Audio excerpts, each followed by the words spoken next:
There we go. We should be recording. Certainly says it is. So yes, these, just talking about surface fillers. These are made by Mr. Hobby, and these things. I think I got them from the scalemodel.com, but they're basically paint-on fillers, thick, very very thick type primer type product. But they self-level very, very well. So what you can do, and they come in different grades. So there's a 500, which is thicker than 1,000, and I think there's a 1,500. I just have these two. Very smelly, dries very, very quickly. But what you can do, and I will do it on this one, where I've got that little mark there. You need to make sure that it's pretty well mixed up.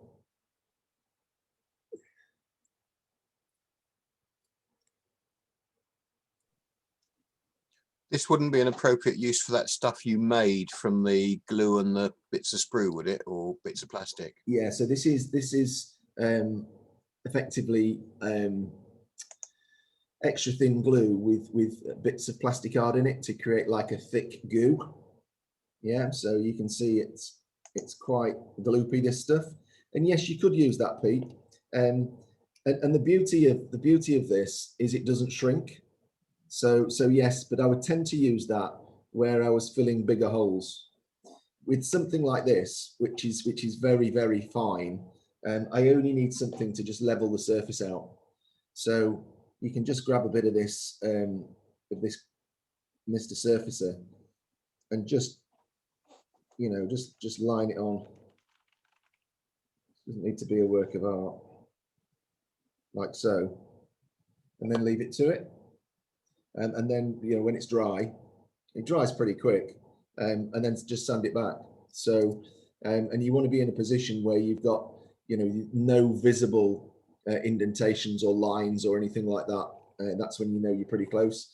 And you will find sometimes that no matter how diligent you are, I'm just going to get some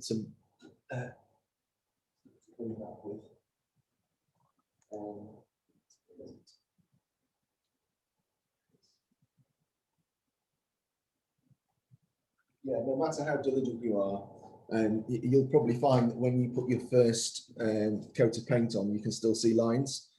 So yeah, then go at it again with a light sand and maybe put a little bit of Mr. Surfacer on, and you'll soon get to a point where you get a perfect finish.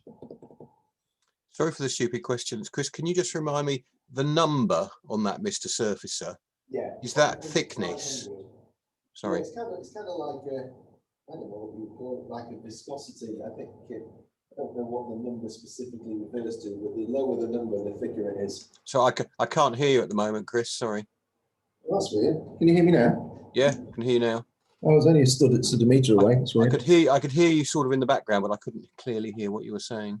All right. Okay. I wonder if my audio is actually on my PC and not on my headset. Yeah. So what I was saying was that it comes in 2,500 and 1,000, and the 500 is if you like the thicker one. So you get a thicker deposit when you put that on. It's not as fine. So that's the 500 is the one I use the most, to be honest. Yeah, I'm seeing 1,000, 1,200, and 500 on this website I'm looking at. Yeah. Oh, it's 1,200, is it? I thought it was 2,000, but yeah. Well, there might be a 2,000. Oh, there's a 1,500 as well. So there's probably a 2,000 somewhere.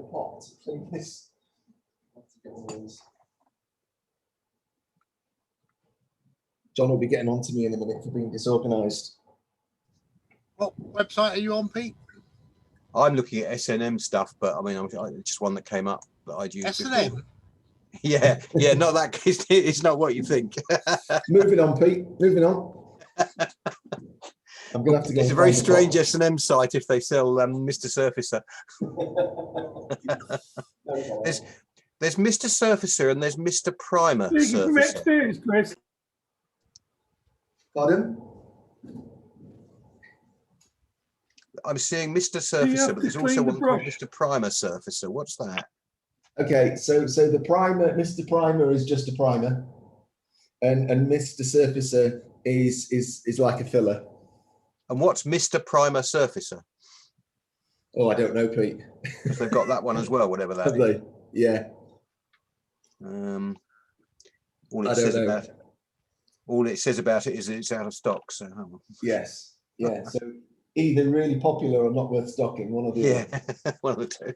Yeah. I'm just going to have to go into this other cupboard and get I don't know where my little mixing pots have gone. There.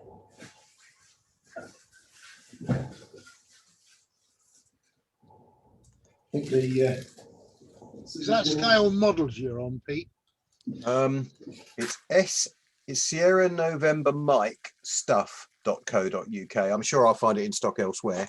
I just think I've used these people because they're quite cheap, but maybe that's why they're out of stock of everything. I think somebody was asking me, do I need to clean the brush? The answer to that is yes.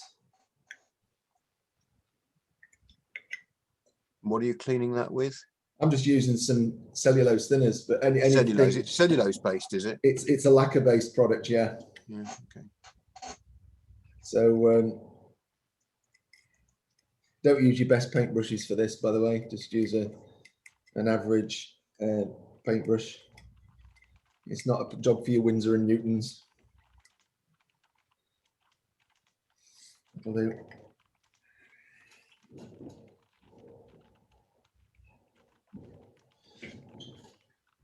okay. In the meantime, I'm going to do a little bit more sanding on this. I mean, that's dry to the touch. I just don't want to have a go at it with the sander just yet. To be honest with you, that gap that I left is so big that I doubt the filler will have filled it completely. But that's how I would do it if I'd got a sort of a very fine a very fine gap. You see, this is just coming together lovely as you sand it off. You can see I'm getting very little in terms of. Let's bring it in a bit. You can see that the lines are disappearing completely. Yeah.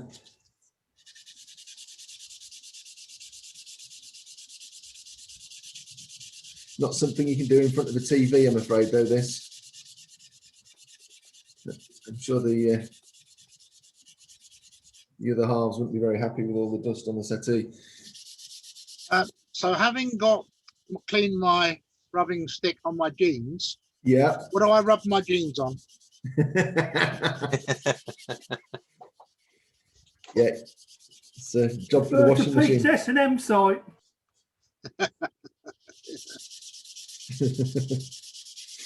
Chris, Yeah. you were talking about the sponge version of the stick you're using. Is that the one with the stiff core which keeps it flat? No, this one happens to be foam on both sides. Yeah. See, it wasn't dry. Look, I've got it on my fingers now. But I do have one here that's got sponge on one side and then flat on the other. Yeah. So it really is down to personal choice. I'm using this one, the black one, because it's got a slightly coarser grit. Yeah. And then when I've got down to pretty much where I think I need to be, I'll go over it with this one, which is a bit lighter grit, and then I'll just finish it up with this one, which is lighter still. And I could go further and start looking at things like these, which are polishers. Yeah, probably a bit extreme really, because we're going to put a primer on. And just while I'm talking about it, the primer that I've been using is this one. It's another product from AK, and it's a primer and micro filler. So it's like a high build type primer. So if there is any kind of slight anomalies, this will help you a little bit. Not massively. You've got to get as close as you possibly can, but as you can see from this, you get a very, very smooth surface. Yeah, I understand that. Presumably the stuff you've just shown is similar to the Mr. Surfacer, is it? Or is the Surfacer a bit thicker? Yeah, its surface is a bit thicker. I mean, I airbrush this on, so right. you can airbrush it straight out the bottle. You don't need to thin it. It's okay. Yeah, I particularly like these. There are polyurethane primers out there. Vallejo do one, and they're pretty good as well. They dry very, very flat. But unless you leave it quite a long time following priming, if you sand it too early, it tends to peel. And once it's peeled, you've got a real problem on your hands because it leaves an edge. So I stopped using the Vallejo polyurethane primers specifically for speed because you know, you're having to leave the thing 3 or 4 days to be sure that you're not going to start peeling it when you sand it back. And yeah, so I tried the AK and I really like it. So there's loads and loads of products out there, and it really, and depending on who you listen to, some people will wax lyrical and say, "Oh, buy this; it's the best on the planet." I'm not of that view. I just use that because it works for me. And it's same with anything I'm doing here. You know, this is the way I do it. Doesn't mean you have to do it the same. No worries. How long do you leave the AK stuff roughly? An hour or so? Yeah. I mean, it dries very, very quick. But it depends really what you're doing.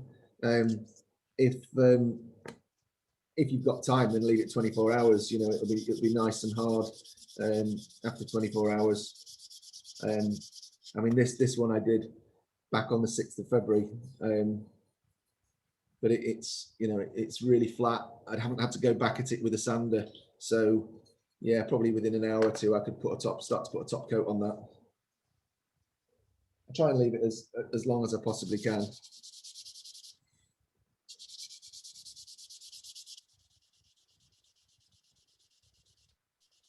I did put in the note that I know last time we spoke, I said I would put a list of potential suppliers for all of this stuff. I just haven't had a chance to do it, so apologies for that. These sanders, by the way, these come from Flory Models. And they really, really are good.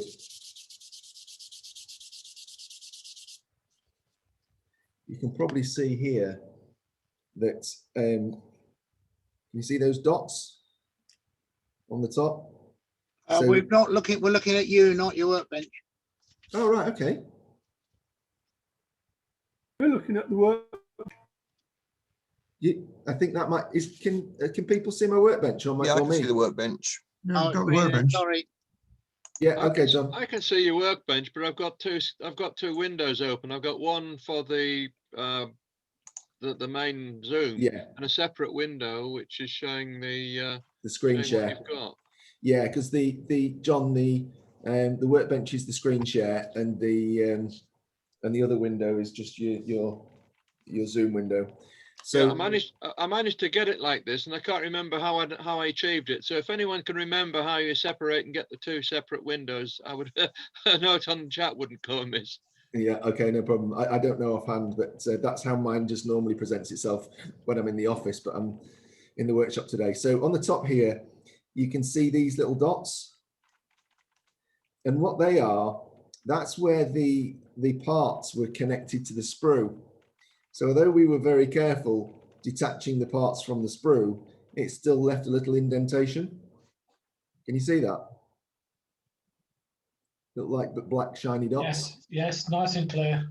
Yeah, so that's, I mean, I'll sand at that for a bit, but what I'll probably find is that I can't get rid of that easily. They're getting slightly smaller.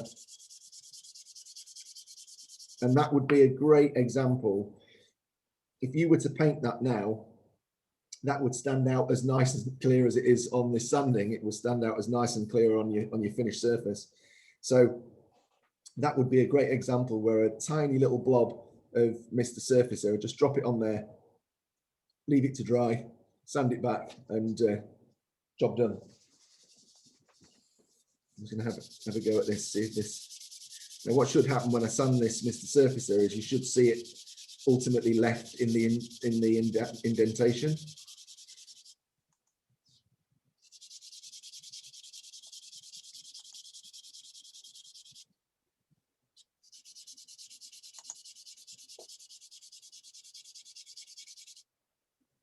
Yeah, so you can see now where the filler is. Yeah. Now, ideally, for me, because I'm a bit of a nerd, I'd probably just want to sand that right back till I could barely see any filler. But what you can see there is the effect of putting the Mr. Surfacer on, and that will clear the fill the indentation up.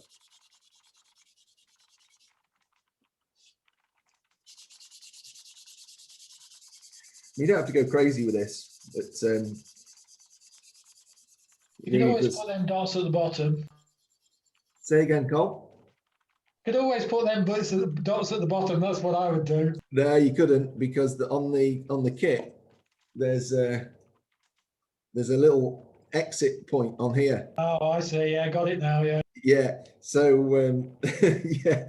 So you're going to have that at the bottom. So yeah, I mean, if you're lucky and they happen to be out of sight, then you know, let's not lose too much sleep over it. I mean, you can see now that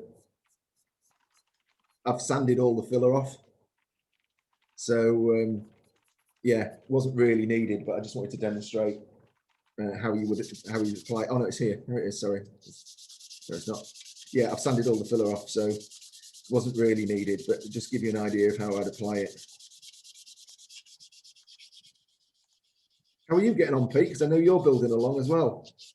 Yeah, I'm not actively building today because I've got other stuff I'm sort of urgently multitasking on in the background. But oh yeah, certainly following. I've done quite a lot of the sanding. Haven't quite got to where you've got to on your first one. I'm probably a bit further ahead where you are on the one you're demonstrating right now. So I'll then have to play catch up. So I've got, well, what I've got day job stuff I'm sort of multitasking with.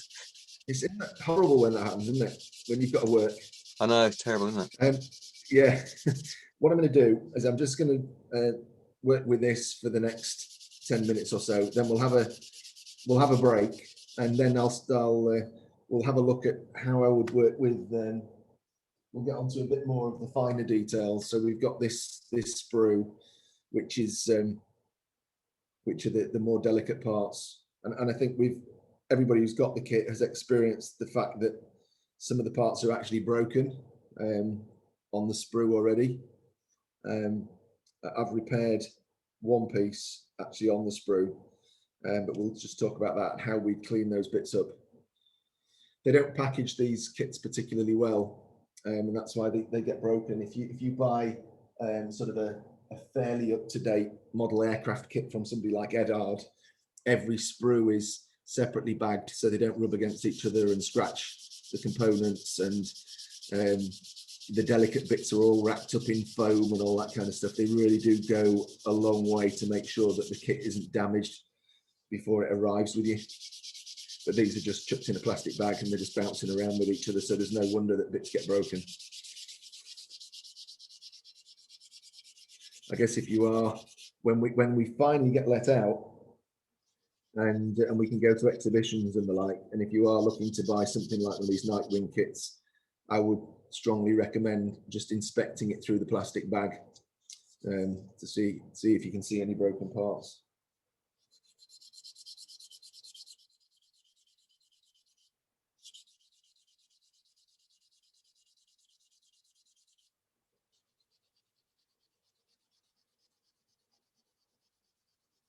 I know it looks boring, but it's actually quite rewarding, this.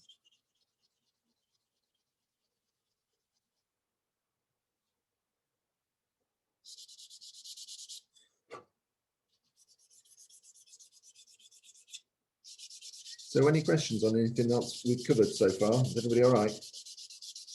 I assume when you painted that earlier one, the only place you can hold it is by gluing temporarily a piece of wire in the tank outlet hole on the end. Is that right? Yeah, I think actually what I did, Cole, because it dries very, very quickly, I think I just sprayed one end and then turned it around and held it and sprayed the other end. You know, obviously it's got to be dry or you're going to get fingerprints in it. But yeah, it dries so quickly. I think that's how I did it. But yeah, you could, cocktail stick would be quite good here. You could stick a cocktail stick in, or maybe a small Allen key and hold it up on, you know, drop the angle in and hold it. there's a number of different ways you could approach it. I've probably been handling this far too much. What would normally happen is once I'd got it sprayed, it would be put away somewhere safe once it got the primer on, and then I wouldn't handle it again until I came to put the top coat on. But yeah, it's very, very smooth. It's gone down lovely.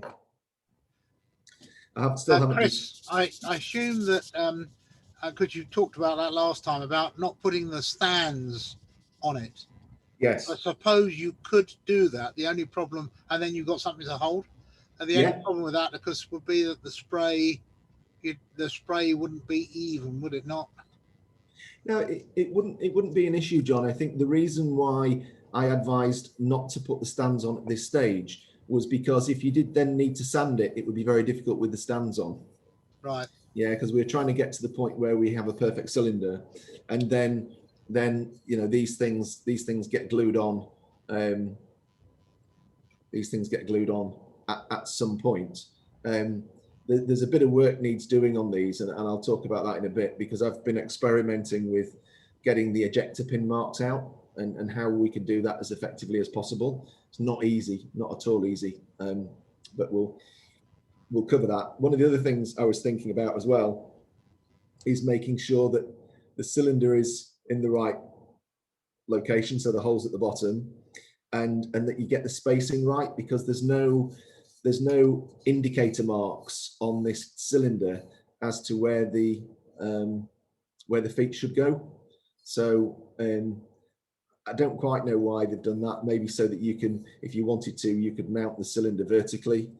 But for me, if we'd have got a couple of indentations, or 4 pairs of indentations, maybe a couple of pins on this piece, we would know exactly where they were going, and it'd be far easier then to fit them correctly at the right spacing. So I'm going to have to make a jig.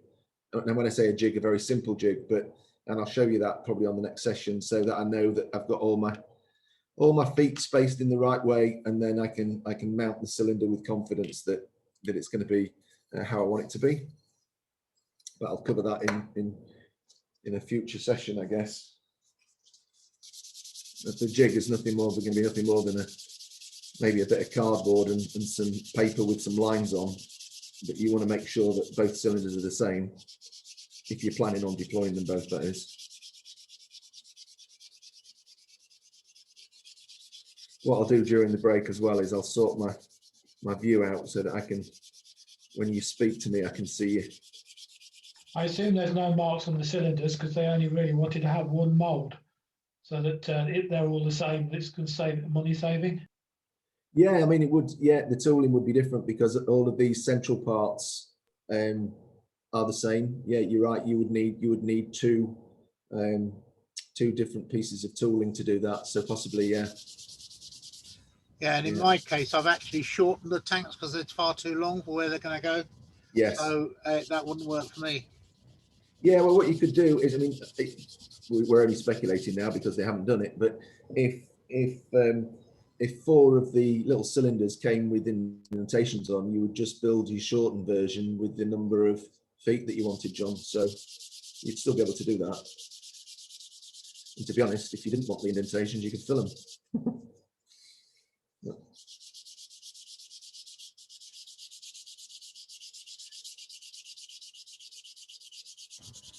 I'm going to have to go and change my trousers. Yeah, I tell you what, they get pretty scabby pretty quickly, don't they? Look at this. Can you see this leg here? It's like I say, is the presentation that exciting, John? Yeah. Oh, Pete. Or is it just there's a bit too much S&M, John? Oh, we're onto that, aren't we? Honestly, I don't know if I'll be able to post. Find you get it and tap it really hard on the workbench tends to release a lot of the dust. Yeah. What about the sander, Colin? Well, yeah, exactly. Yeah, I like the old jeans method. Seems to work well. These Phil Flory, who produces these things, you know, he talks about them being self-cleaning. I don't think they're self-cleaning, because if they were, I wouldn't have to keep rubbing them on my trousers. But there's some thing they do in the manufacturing to help it release the muck, I suppose. Yeah, the cheaper ones I use, which are the four-sided nail bar files, Yeah, you get about 3 for £1 in the pound shop. yeah, They're pretty good, but they do clog and they're quite difficult to clean. They're obviously made slightly differently to a cost. yeah, yeah, definitely. And you know, nail filing, you're not going to be taking anywhere near as much material off. As we are. Even the roughest, the shape, you know, the roughest one is quite abrasive, but they are quite smooth. And the polished one, you almost can't feel the any grit on it at all. Yeah. So if you look at this is one of Flores polishers, dual sided. I mean, what works well if you where I'd use something like this is if I was polishing a canopy on an aircraft, because I think I was saying last time that a lot of canopies are actually molded in two halves. I mean, the techniques they're using now are getting better and better, and you are seeing some manufacturers actually molding them in one piece.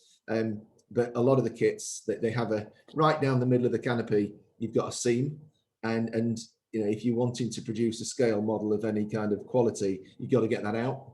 And that's a case of, you know, you're starting with something sort of fairly rough like this, like we're using today, and then just working through the grits ultimately to get to this. I find doing it on the outside, although it's time consuming, it's quite doable. But if there's a seam on the inside where there's a curve on it, that's quite difficult to do successfully. It is very difficult to get in. Yes, yeah. I mean, the way they're done. I mean, I've done quite a few, and I haven't had any issues with interior seams. The seam tends to be on the outside because of the way they mold it. They obviously, if they've got a step in it where they put the two halves together, then you're asking for trouble. You know, that's always going to be difficult getting into that curve, like you say. But what I was going to say was, with these really fine these polishers, effectively, because that's what they are, if you just dip them in a little bit of water while you're polishing as well, Cole, you'll find that actually helps a little bit to keep the bit like wet and dry. Yeah, a bit like wet and dry. Yeah, it helps to keep it moving. But it also, what I noticed with this one is that when I'm getting near to where I need to be, it starts to squeak on the surface, so I know I'm getting a very, very flat finish. And then when I've done that, and this, where you would do this is sort of scale modeling type stuff, but and I can't think of many instances where you would want such a superb finish in the model railway scene.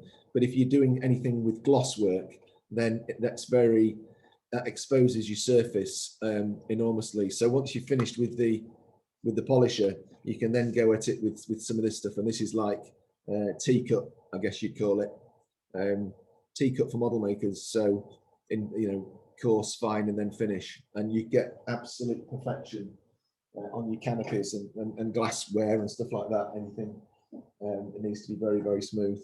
If I was building a model of an airliner, for example, then I would go to that extent, polishing the seam out the back, because airliners are all nice and shiny and seamless, of course. So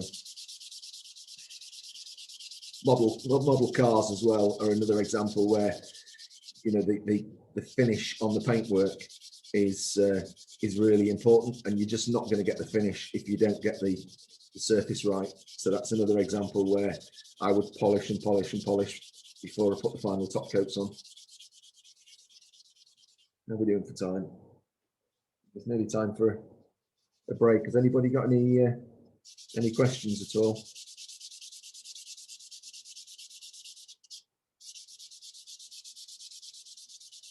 Probably all nodded off watching me sanding.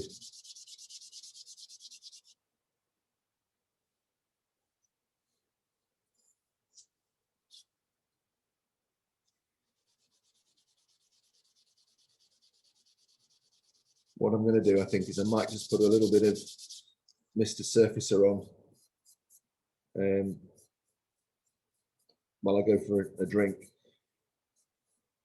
particularly on these little dots. And then by the time I come back, it'll be dry. How long are you letting the Mr. Surfacer dry before you start sanding it? Well, I mean, I've already sanded the one that I did before, Pete, so I was probably got 15, 20 minutes, maybe. I mean, I stuck my finger in it. I don't know if you noticed that, but I did actually stick my finger in it and it was wet. So probably 15, 20 minutes, something like that.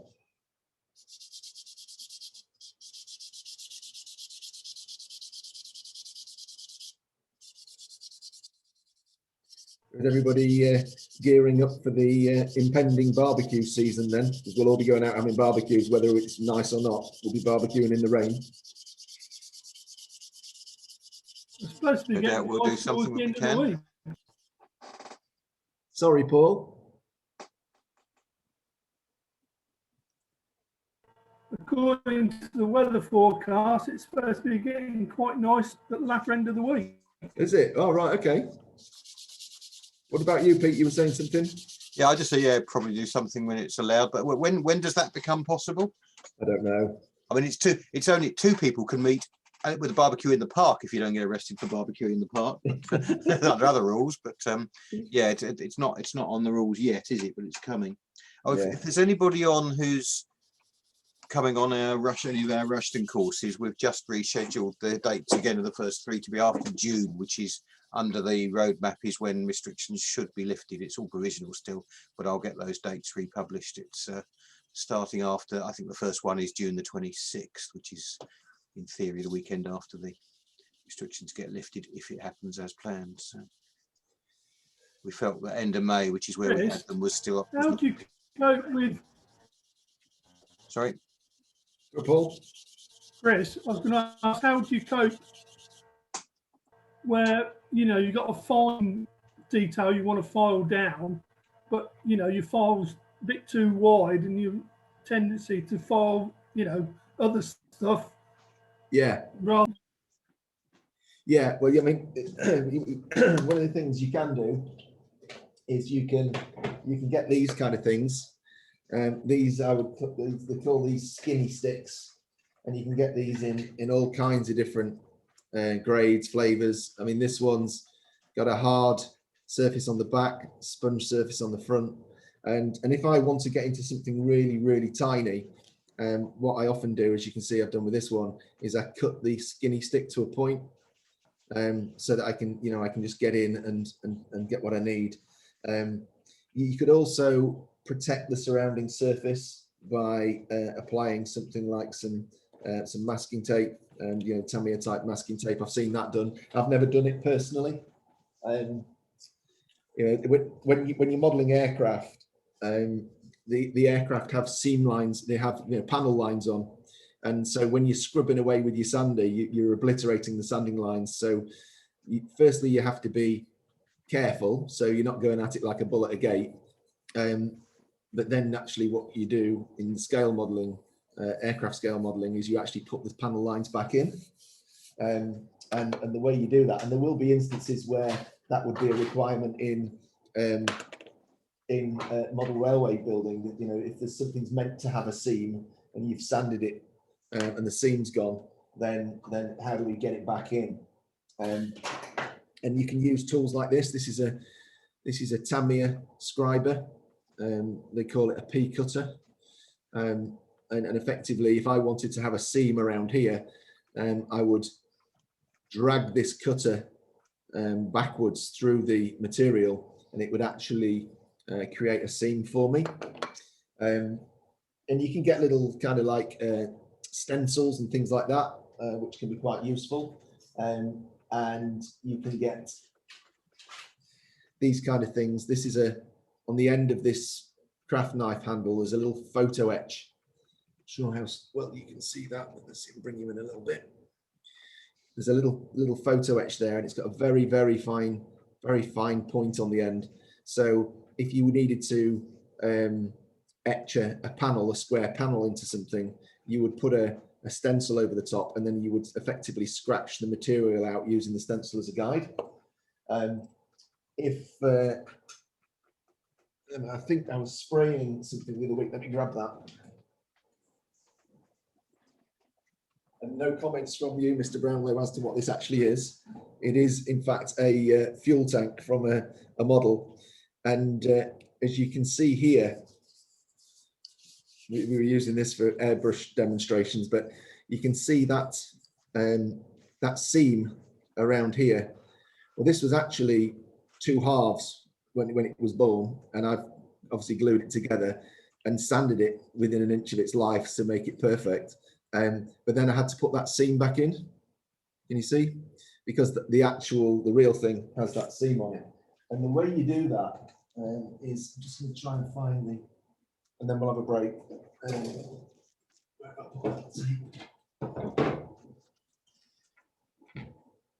And this is specifically for curved surfaces. Just get the materials that I use. Show you. Here we go. So if you remember years and years ago, you used to have those little machines for dymo machines for making labels, and it's like a thick plastic, self-adhesive thick plastic, that when you squeeze the handle on the dymo machine, it embossed the letters through the sort of 2-color material. Well, this is brilliant. If I needed to put a seam around this cylinder and I wanted it perfect, what I would do is I would put the tape round, and I could stick it on, use the self-adhesive capability, stick it on all the way around, and then use my P cutter alongside the tape. Very, very, I mean, you have to be really gentle with these things. And I would use that as a guide. And then when that was done, I'd take the tape off, and then you would have a perfect seam around your cylinder or whatever it is you were modeling. So that's quite useful. And you can still buy this stuff, obviously. I haven't got a machine for it, but I don't need it. Any other questions before I go and get a coffee? How do you do rivets, Chris? Rivets. We're not going to get onto counting, are we? No, definitely not. Right. So if you are particularly in the aircraft space doing rivets, then there's 2 ways to do it. You can basically put a pin or a needle in a pin vise. And I thought I had one in my pin vise. It depends what scale you're working to. I've turned my camera off now, but what can you see? Can you see me? Yes. Clear and So get a pin vise, put a needle in it, and depending on the scale you're working at, making a rivet in a model aircraft is nothing more than actually sticking the pin in the surface, press it in. Then when you sand it over, you'll get a little rivet mark. Now, if you've got thousands of rivets that you want to put on a plastic kit, that could be a bit tedious, and not only tedious, but if you want a line of rivets, keeping them straight can be very, very difficult. So there are a number of companies that make riveting tools, and effectively they're a little wheel with spikes on, and the rivets are spaced as you would need them in terms of the scale that you were using. And again, you can just run the tool down like a little pastry cutter, and it puts the rivets on the surface. I haven't got any of those tools. And I think the main reason is that when I'm building aircraft, they tend to be modern jets. I have done some sort of Second World War stuff, and where I've needed rivets, I've done it manually. But yeah, that's how you would do it. One of the challenges, if you get an old kit, particularly an aircraft kit, and it's riveted, you'll probably find the rivets are actually sticking upwards rather than sticking inwards. And yeah, you probably end up sanding them all off and having to completely re-rivet it. But fun times. Any other questions before I just go and grab a drink? Just on the rivet, when you're talking about something like a low Mac where it's got a lot of lines of rivets all along the sides. Yeah. And you've obviously got to bring them up. Yeah. Is that low Mac some kind of wagon? Paul, I don't know what a low Mac is. Yes, it is. It's a low slung machine wagon. Is it? Well, that's just an example. A lot of the older pre-group wagons were riveted, where they got a well to carry high loads. So would they be obviously flush? the rivet's got to stand up. Right. Okay. So it's almost like the rivet is not like an aircraft rivet that's actually below the surface. This is a rivet that's sticking up outside above the steel. Yeah. Is that what you Not mean? couch it's standing proud. I'm with you. Okay. Wow. I mean, I have seen it done in the kind of the radio controlled scale helicopter space. You can actually buy self-adhesive rivets. And I think I'm right in saying that you can even buy them sort of down to sort of 1/48 scale. Whether you can get to 1/76 scale, I don't know. But you know, if you're adding something to the surface, then you've got to add something. So I'm not aware of an easy way of doing it other than, yeah, if you can get some self-adhesive rivets and just pop them on, that would be quite tedious. Chris, just that I'm not sure. In the aircraft field, the rivets are very different. Yeah. The rivets are countersunk. Effectively, you want a flush finish. Yeah. Heavy industry railways, they're domed, so they are. I'm with you. Yeah. They're quite stick. You know, they are very obvious. Yeah. And people have put very fine micro, you know, cut very small pieces of micro rod and just dab them on. Yeah. Yeah, I've seen that done. Yeah. Rivet, but it's not Hard easy. work. Yeah, hard work. I mean, I'd like to think that if you scratch building, then you've got a challenge. If you've bought a kit, then I'd like to think that if that's a prominent feature of the prototype, that they would mold that in for you. Yeah, And some are better than others. Yeah, I would, and I'd be very careful not to sand them off. I mean, I have seen people use, you know, this stuff that I made, this extra thin. You know, you could apply a very small blob of that, and it would give you a little dome, but I'm not sure how effective it would be. Yes, I've seen very effective use of a bit of super glue on the end of a cocktail stick. Yeah, yeah, because they're very small, aren't they, Brian? Yes, they are. Yeah. Yeah. There's a very good picture on the this is the Market Keeping Club's website of the Iron Bridge at Peterborough, which has been done using that method. It's very realistic. It's come out well. Yeah, yeah. So there you go, Paul. Any more for any more? Do you think sanding's boring? Trying to put lines of rivets on. Yeah. Well, just think about the poor people that have to count them, Paul. Yeah. To tell you that, you know, you've missed one off. Hopefully they'll nod off before they get to the end. When they tell you that it should be 1,010 and you've only put 1,009 on, you can say, no, you've miscounted, and tell them to start counting again. It's my model. I'll do it how I want. Your audio's not very good. If you turn your video off, Paul, you might be a bit better. Might be stealing all your bandwidth. Try again.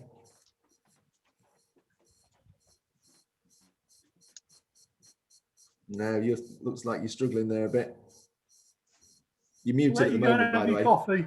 No, that's better. I can hear you now. You had mute on. No, he's gone. Yeah, I'll let you go and have your coffee now.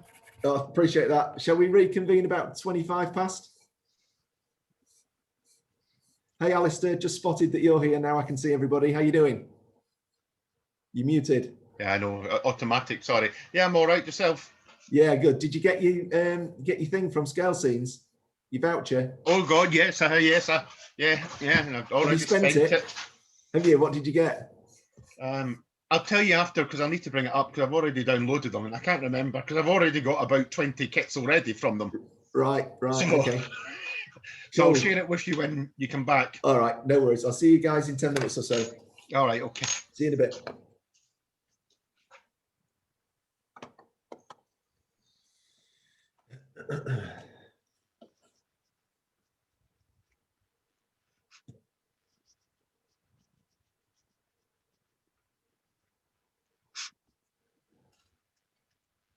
So you're not busy laser cutting this morning then, Chris?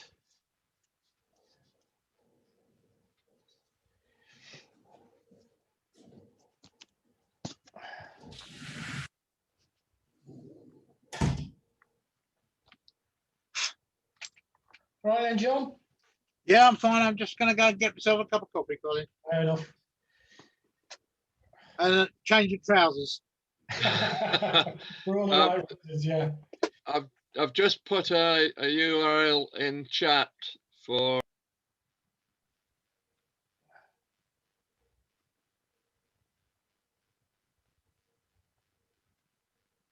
Yeah, we got that.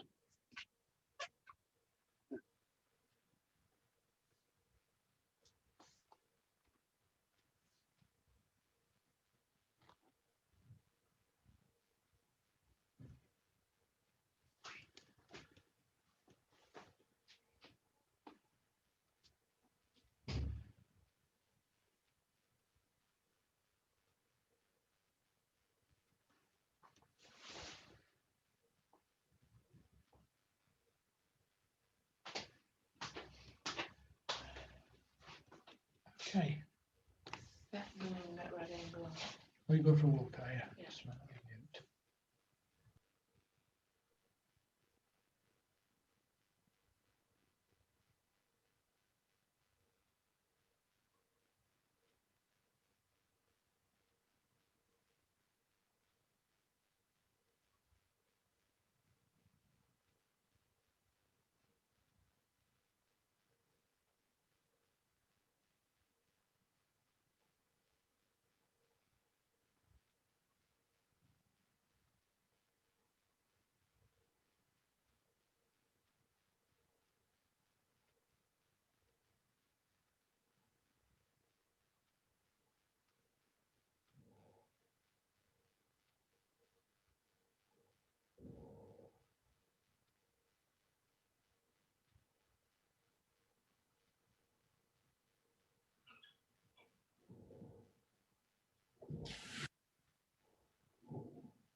So you're not laser cutting this morning then, Chris?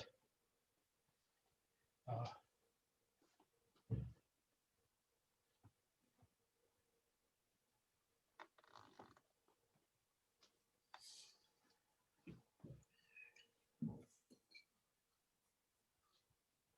I think Colin, he hasn't got his headset on, so he can't hear you. No, I thought he's blanking me. I know what it is. Don't worry.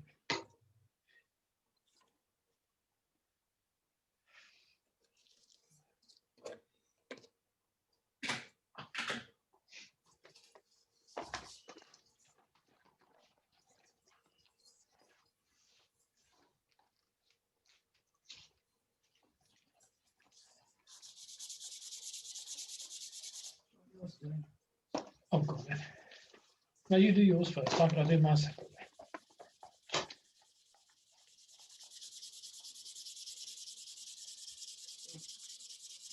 Anyway. Yeah.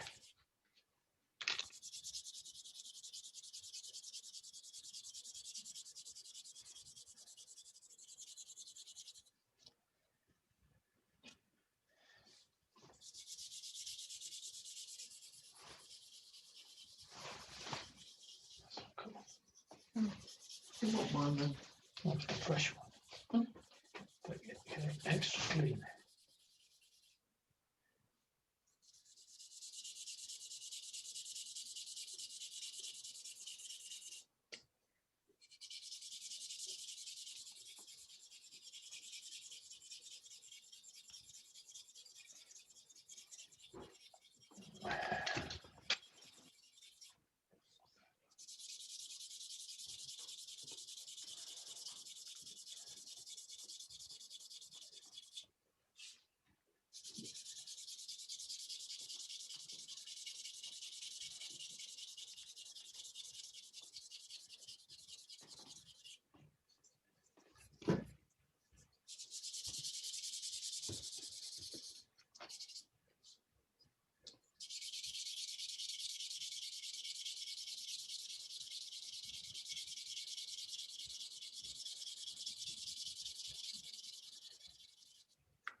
How's Brian? All right?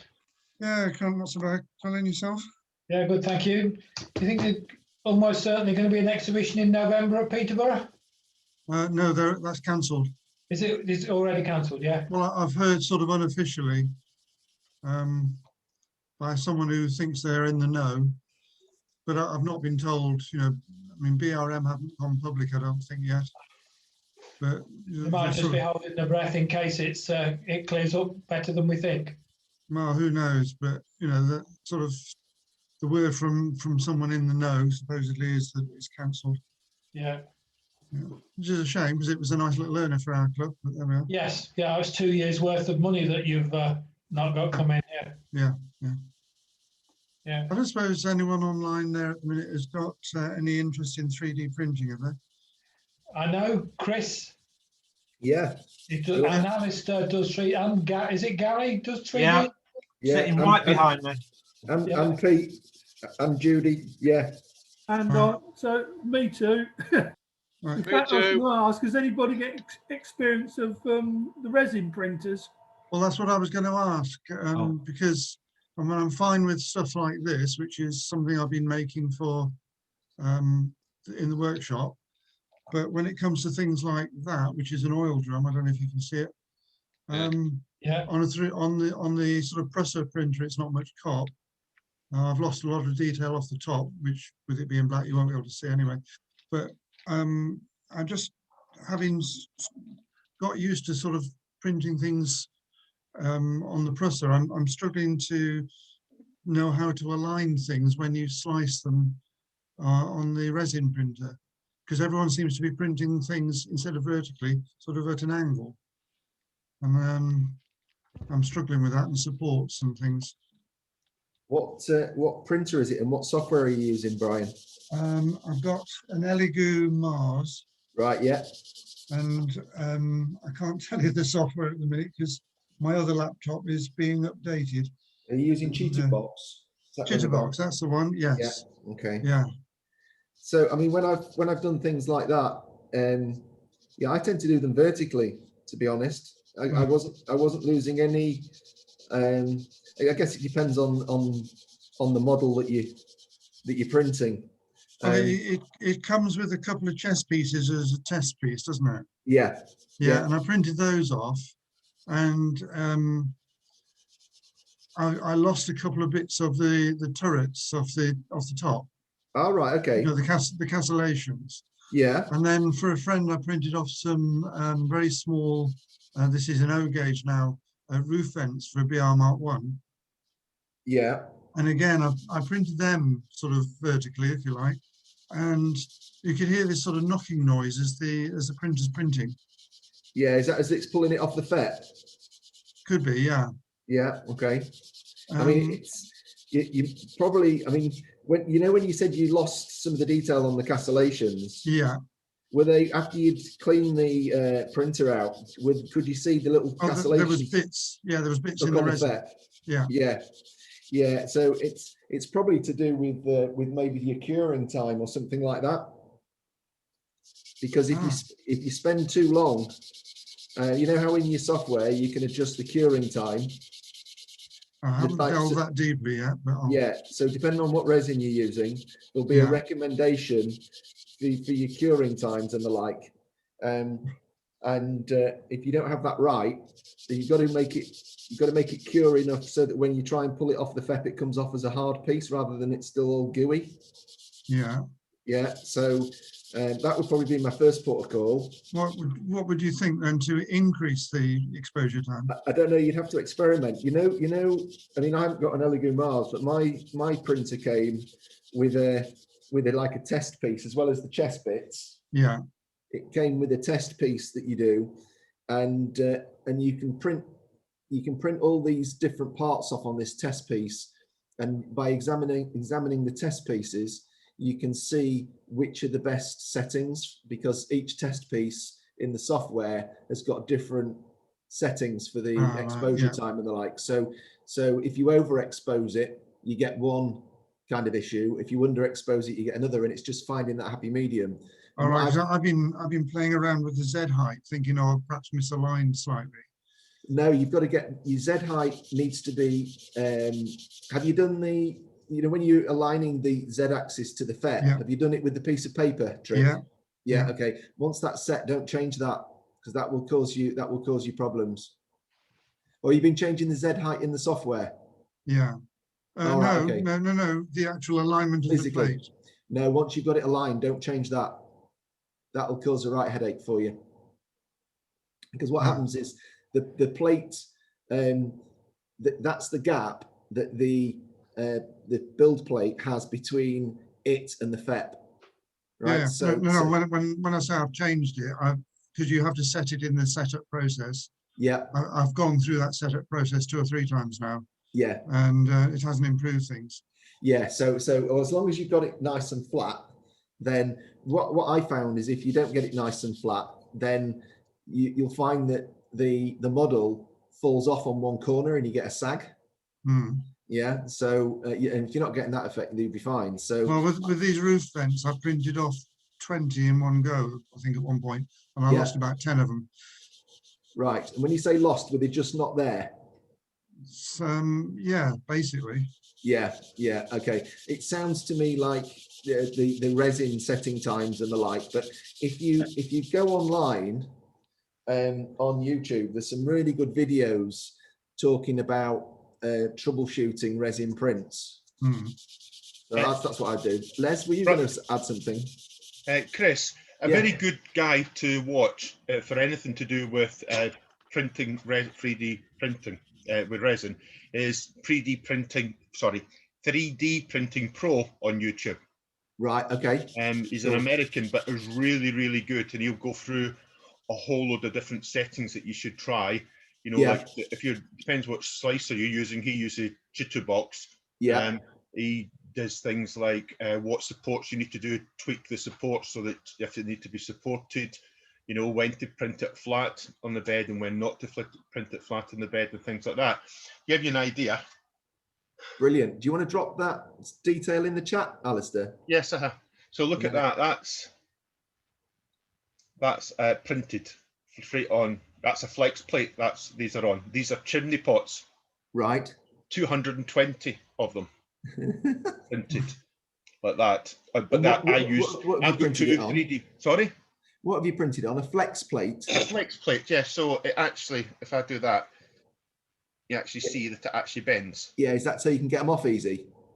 It is, but the advantage for me is that I can leave the items on there because they're so small, because this is N-gauge chimney pots. I can leave them on there. I can actually put them in the wash machine so they can actually be washed. And then what I can do is I can actually put them in the cure machine as well while still attached. They're actually cured on the flex plates. Right. Oh, okay, cool. So I don't have to handle them. Magnetic plate. Sorry, no, it's not. There's a magnetic piece that you put on the bottom of your build plate. Okay. And this just, in essence, it goes on like that, and it just. Where do you get those from, Alistair? I get them from AliExpress because they're cheaper. You can get them on Amazon, but they're really expensive on Amazon. Are they? Right. Okay. If you want to understand the principles, a good website, I'll put another link in called it's Wham Bam Systems in America. They're really the ones that sort of started it with magnetic plates. They really did it for filament printers.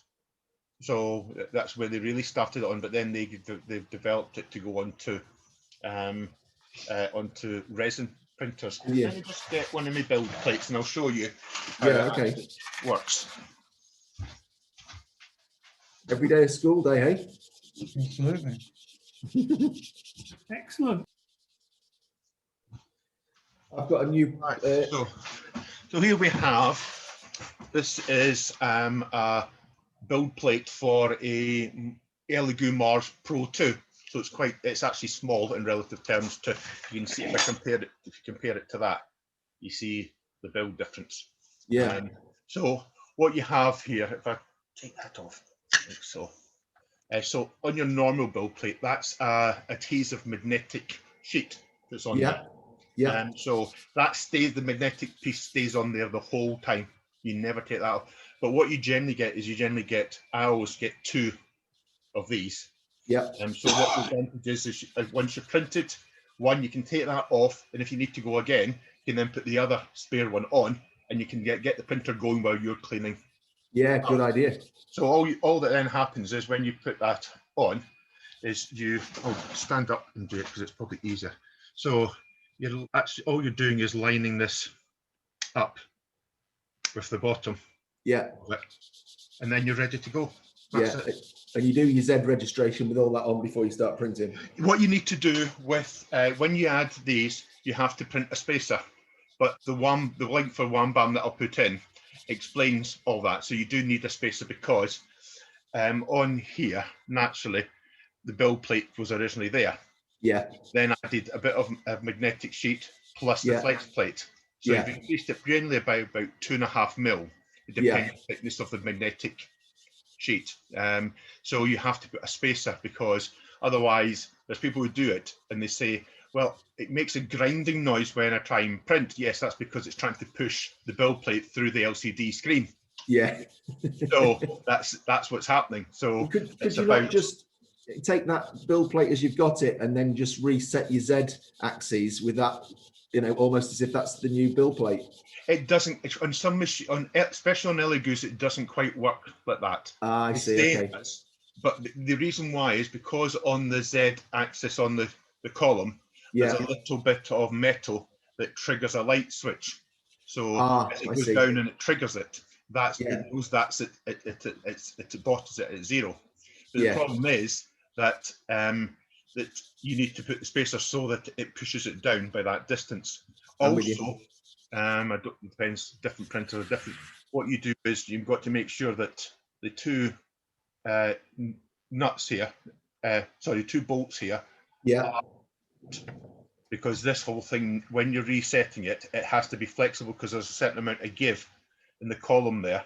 So push down and push up. Always do that before you reset it, and then it will be that when you do it, sometimes it will change if you start getting failures. If they're in one place, like I had to on this one here, I had to reset it because you noticed here there's a whole section missing, and that's because it was ever so slightly off. Right. So, and it's microns. Microns are enough.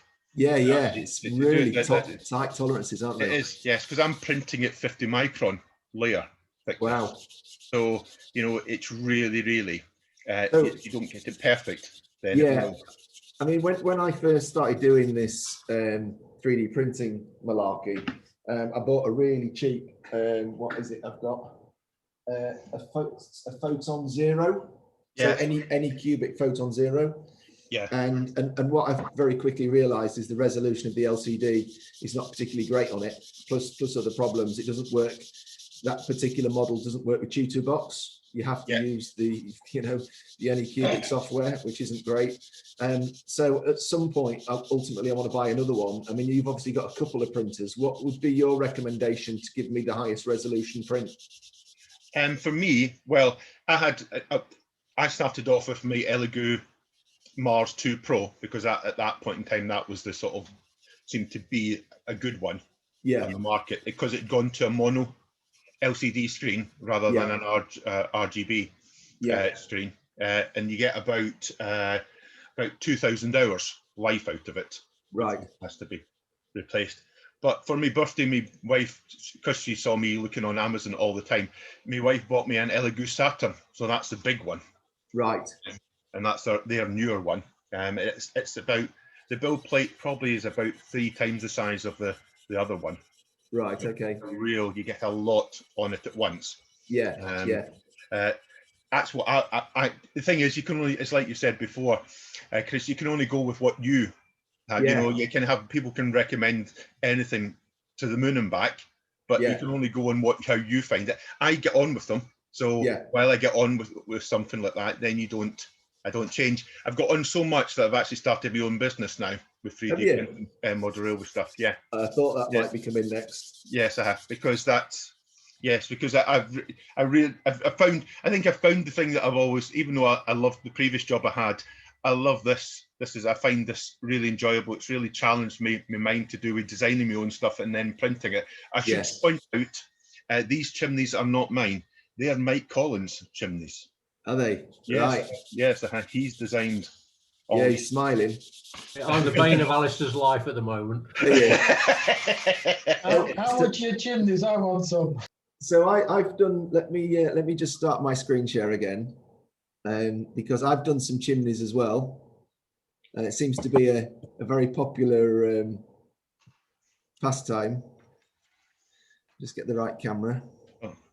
Yeah, I was going to say that doesn't look like a chimney there. That looks like a treadmill. It is, yeah.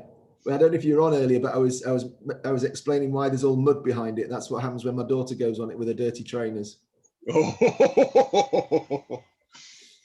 Back to the S&M again. No, not that dirty, I don't think. So yeah, I've done these little chimney pots, and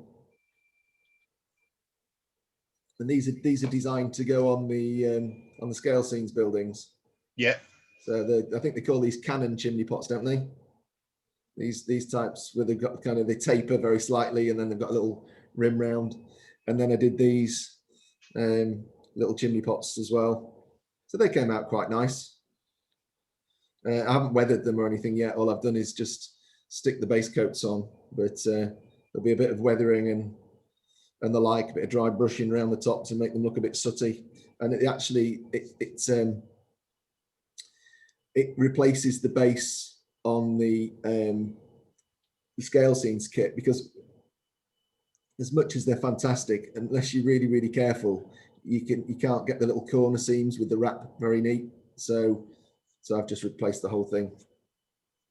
They've come out all right. Yes, it has. Yeah. So it was a 3D printed, Chris, I think. Yeah, but then my printer broke. So but I have got a new motherboard for it now. So and it's been sitting on my desk, I must admit, for weeks. But it's been very cold out here, and I think I was saying to you, Alistair, that I was getting all kinds of weird behaviour. Yeah. Failed prints and all sorts. And yeah, I need to put the new motherboard in, and then I probably don't need to relocate it now because it's getting warmer out here. It's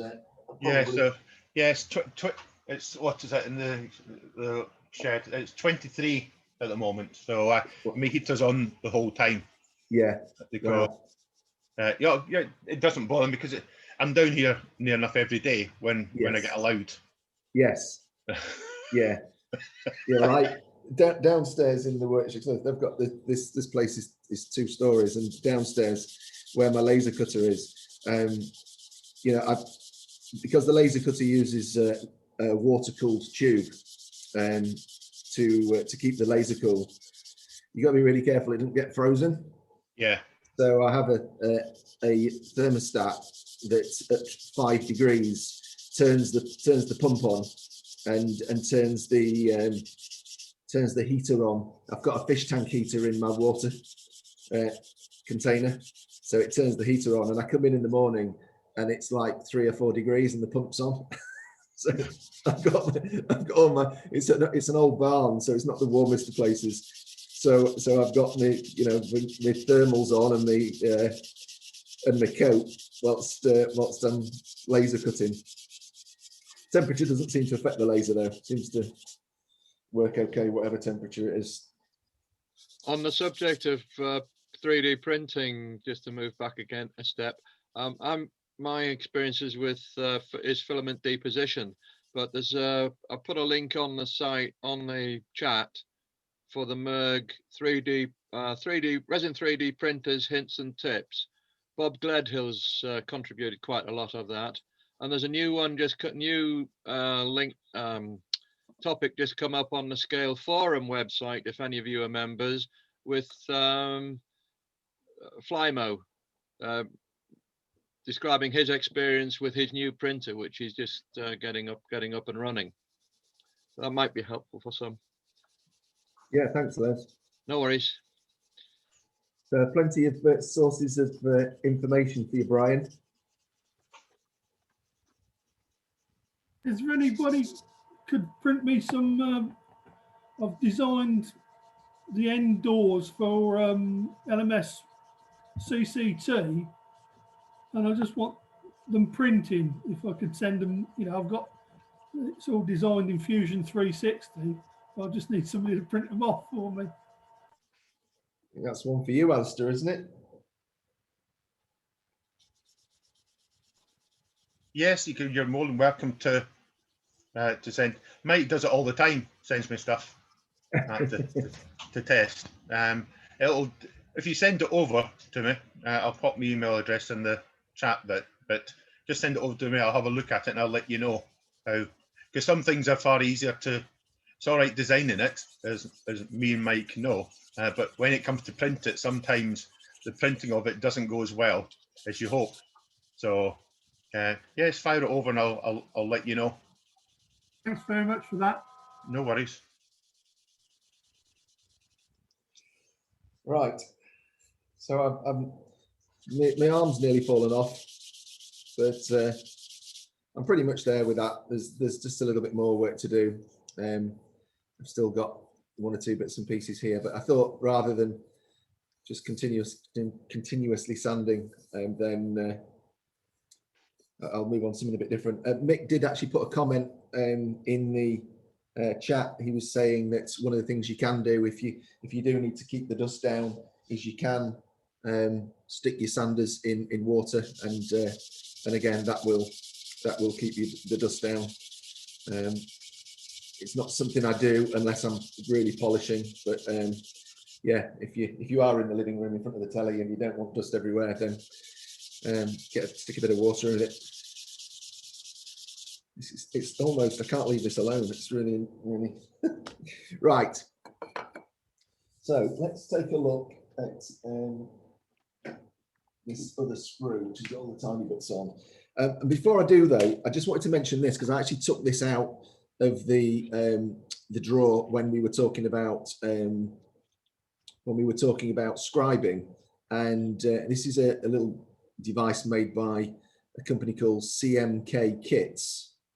The website is www.cmkkits.com, and it's effectively a little micro saw. Only you can see I've broken the corner off the blade, and this can be quite useful, particularly if you're trying to put a seam round a tight corner. So let's say, if I wanted to put a little seam here, then you can effectively use the saw and sort of rotate the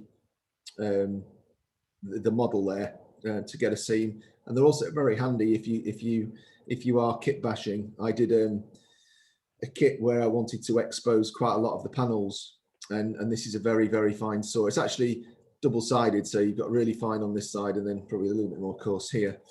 But they're really useful tool. They're very, very thin, probably about as razor blade type thickness saw. CMK Kits, that's quite useful.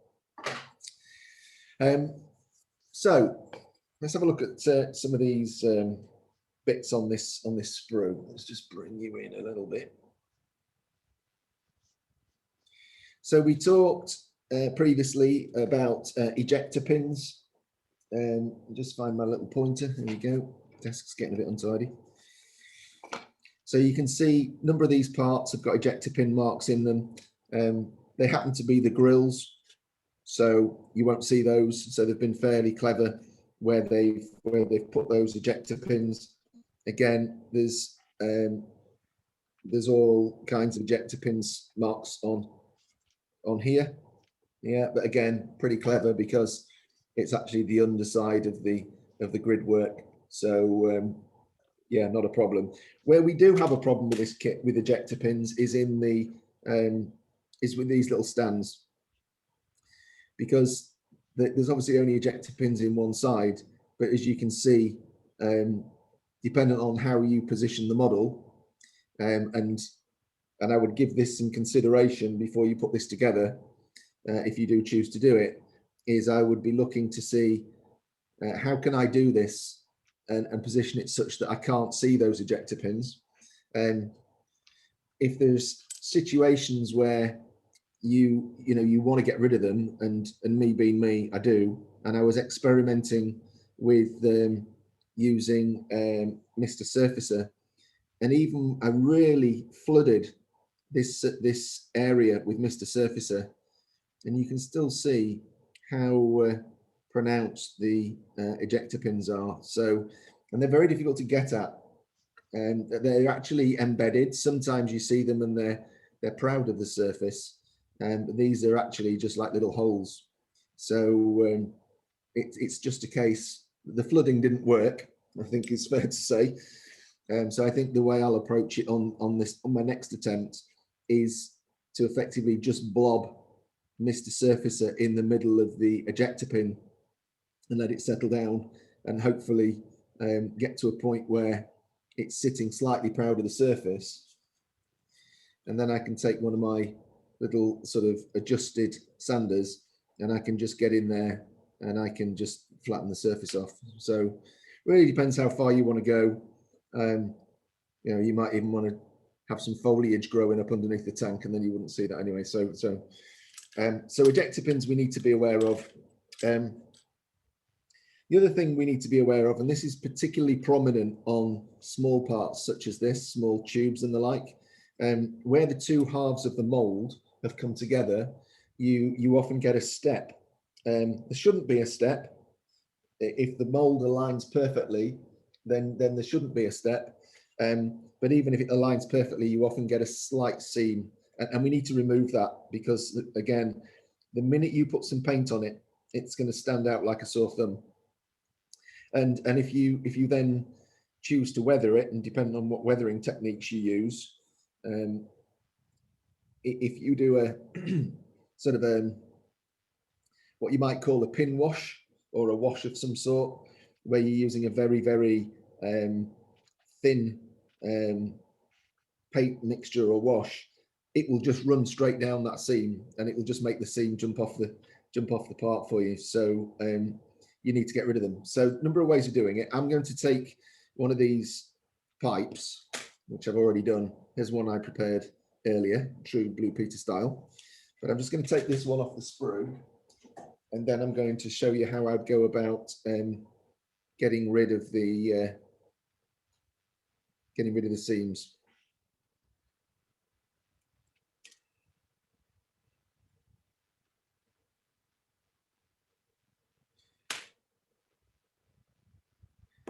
Not giving us a lot to play with these, the way this is connected to the sprue, but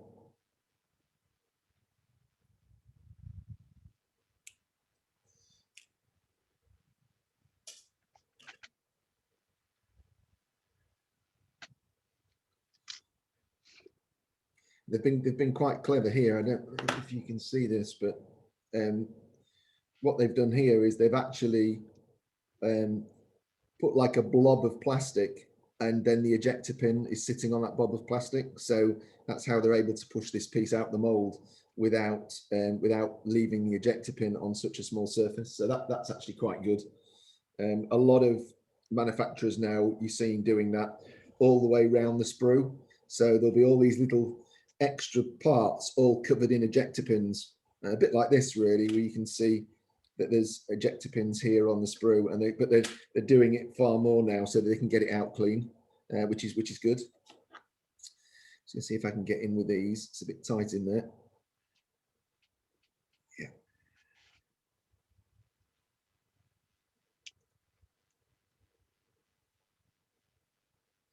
Okay.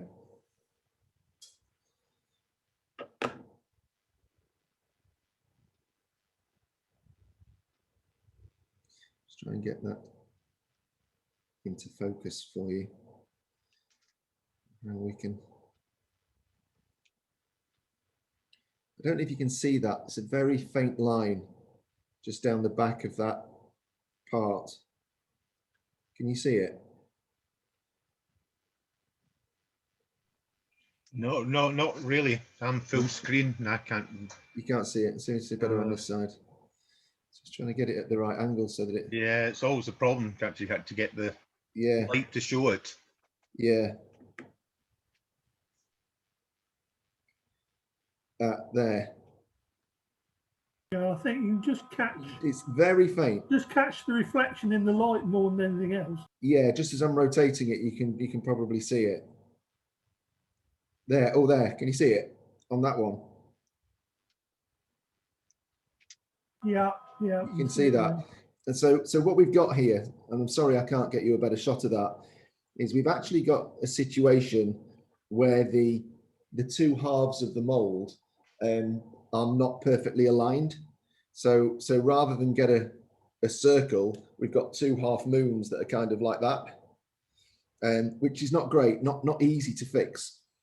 The great news is that it's very, very faint. So we can take enough material away to get rid of the problem, and it won't leave us in a position where, you know, the part is damaged. So older kits suffer more with misalignments and things like flash. So flash is where the hot molten plastic slips between the two plates of the mold, and you can see on here there's some little bits of flash. You tend to see it on small parts. Now there we are, there's a part that's broken. It's actually broken in, I think that belongs on there as well. Bring that in a bit. Can you see these parts here? It's part of a fence, and I mean, it's not particularly well molded at all, that. And yeah, there's flash on it. I'm not sure if that's actually part of the part, but that certainly is, and that bit's broken. So I'll show you how I'd go about fixing that as well in a minute. Yeah, it's frustrating, isn't it, when they break. So coming back to this, number of ways we can attack this. We've got a curved surface. In fact, you can see the line really well there on that shot. And we've got a curved surface, but we can address it with a straight blade when I find it. We're done with it.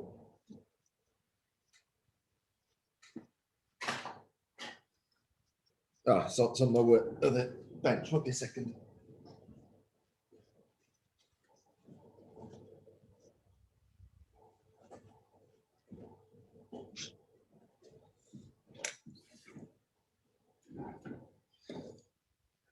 So what we can do, if you've got, you know, just a craft knife or something like this, you can actually drag it along the line very gently, and it will start to raise.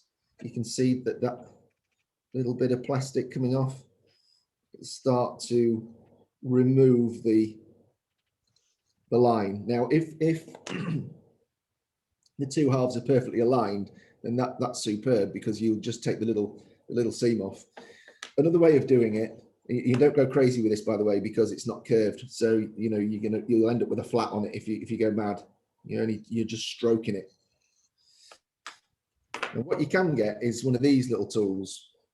I can't remember where I got it from, and they're quite expensive. I think it's something like a £5 or maybe even a £10 for something like this. But it's got all kinds of little sort of curves already built into it, and you can get them in all shapes and sizes. And they're like effectively a cabinet scraper type effect. So what you can do is you can find the cabinet scraper hole that fits really where you want to be. One's a little bit too big, and that one's probably a little bit too small. So I'll go with the bigger one. And you can stroke this along the surface, and as you can probably see on the picture, see the little swarf coming off on there, and you can continue doing that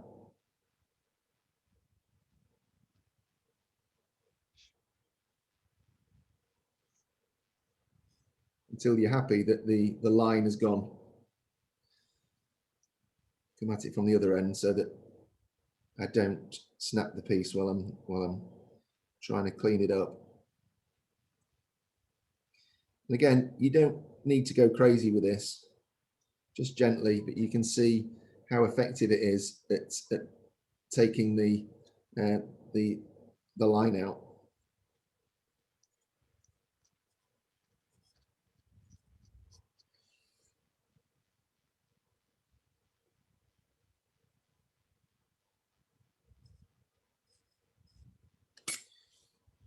And I'm pretty happy with that.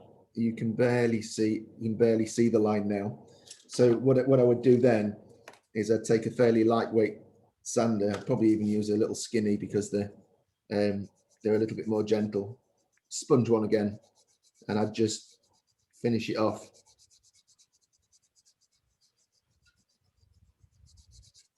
Until I'm absolutely happy that the seam's gone. But like I say, you know, you don't have to go to this sort of extreme, but if you do, when you come to weather it, you'll have a better experience than if you try and do a wash with it while it's got a seam down it. Because as I say, the wash will just shoot down the seam very, very quickly. It won't look very pretty.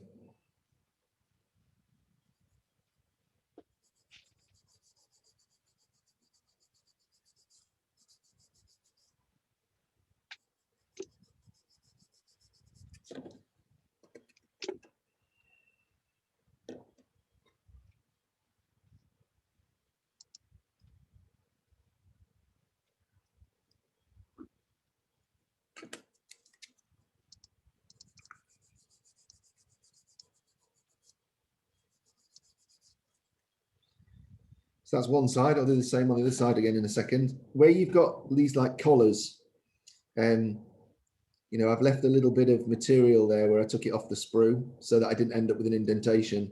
And with something like that, you just got to work with it with a sander, and try not to deform the part. As you can see, it doesn't take much to get the mark off, and as I hope you can see there, I find it's really weird. Let's get the angle in the right place. You can see I've still got a pointy bit sticking out there, so I'll just work that away. Probably something a bit bigger would be easier.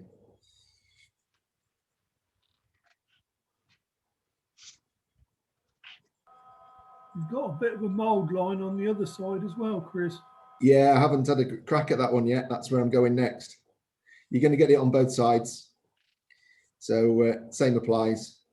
What you'll also get, you see on this collar, there's a little tiny mold line here, just on this collar.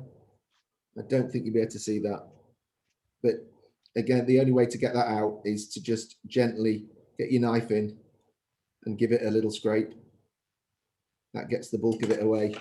And then just a little tickle with probably with a skinny stick, something like that. Not only is this kit misaligned in one plane, it's misaligned in the length longitudinally as well.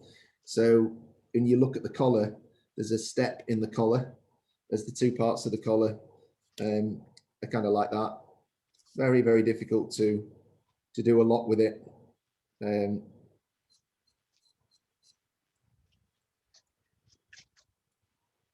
It's a case of best endeavors, really. Give something else for the rivet counters to pick up on, I suppose. But as you can see, it's coming quite clean that now. I just need to tidy that end up as well, which I haven't done.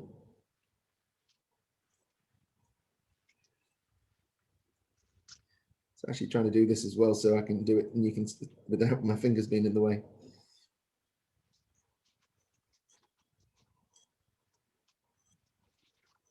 These are great, these little scraper things. Godsend.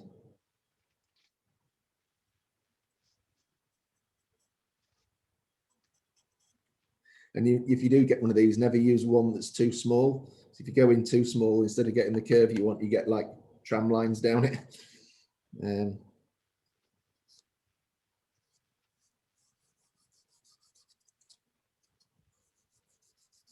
So hopefully you can see that's beginning to look something like it should. And very tedious it is too. But that kind of activity makes the world of difference to the final finished article. Because if you don't take the seams off and the raggy bits, then it's just going to scream at you when you paint it. I'm not going to do any more of that for the moment. I'm just going to have a quick look at this broken part and how I might approach that. I can't actually tell. We're going to have to resort to looking at the diagram. I can't actually tell if this part here is meant to be part of the part. I don't think it is. I think the part is the two vertical posts. But what you can see, we have to bring it in even further, is here. This part is broken. Don't want to go crazy with it, but you can see that it's in 2 bits. So what I'm going to do, fortunately, it's a very fine break. So what I've been able to do, it's almost like clicking together from the way it's broken. So the way I'm going to fix that is I'm going to grab a little bit of Tamiya extra thin.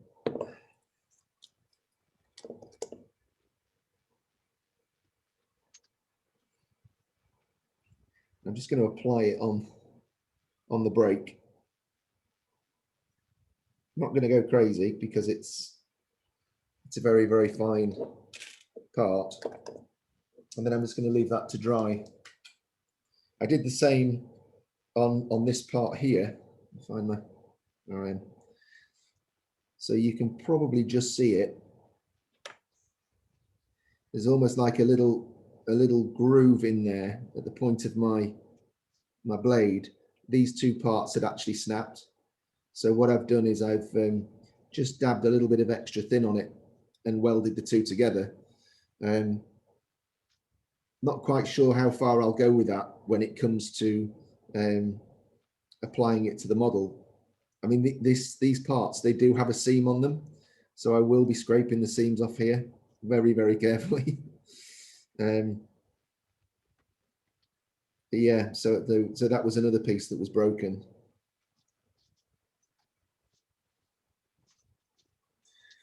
Here's a good example of a flash. You can see where the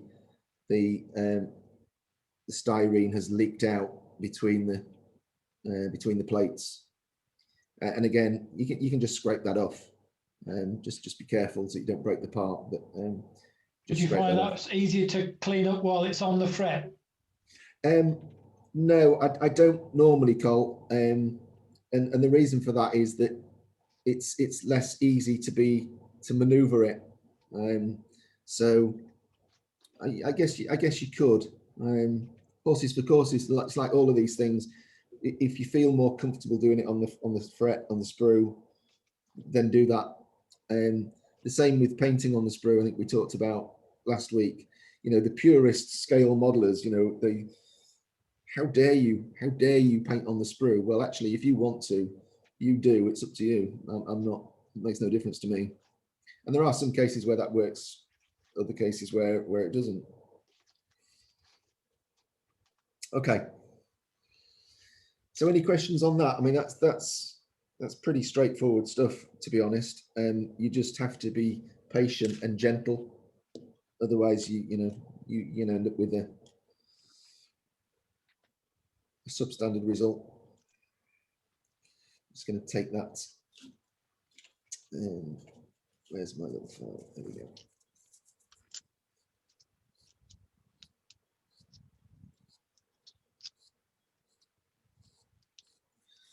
Just take it back out again.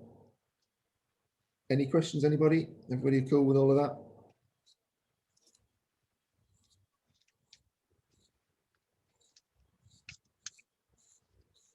Sounds good then.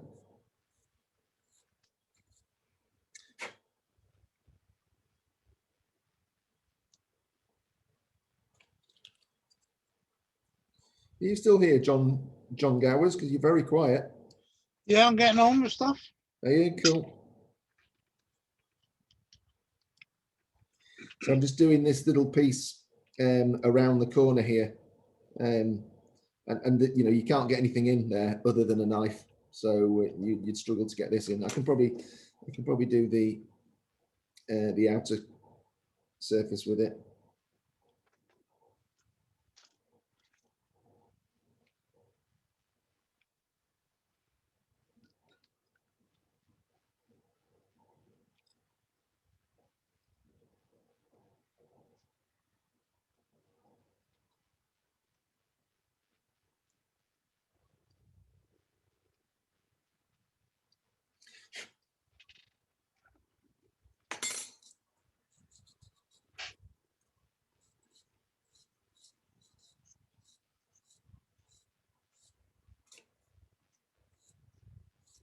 And one of the things that you could also do, if there are parts that are broken, is you could obviously, using things like what they call those little plastic extrusions. I'm trying to think who does them, Evergreen and people like that do those little plastic extrusions. So there may be instances where if a part is irreparably damaged, then you could look at fabricating something, depending on what it is. I mean, if it's a major showstopper, certainly all the aircraft or the quality aircraft kit manufacturers, they will actually do a replacement part service if anything is proven to be broken. So they're pretty good. Not sure what the likes of Nightwing and Parkside and people like that are like.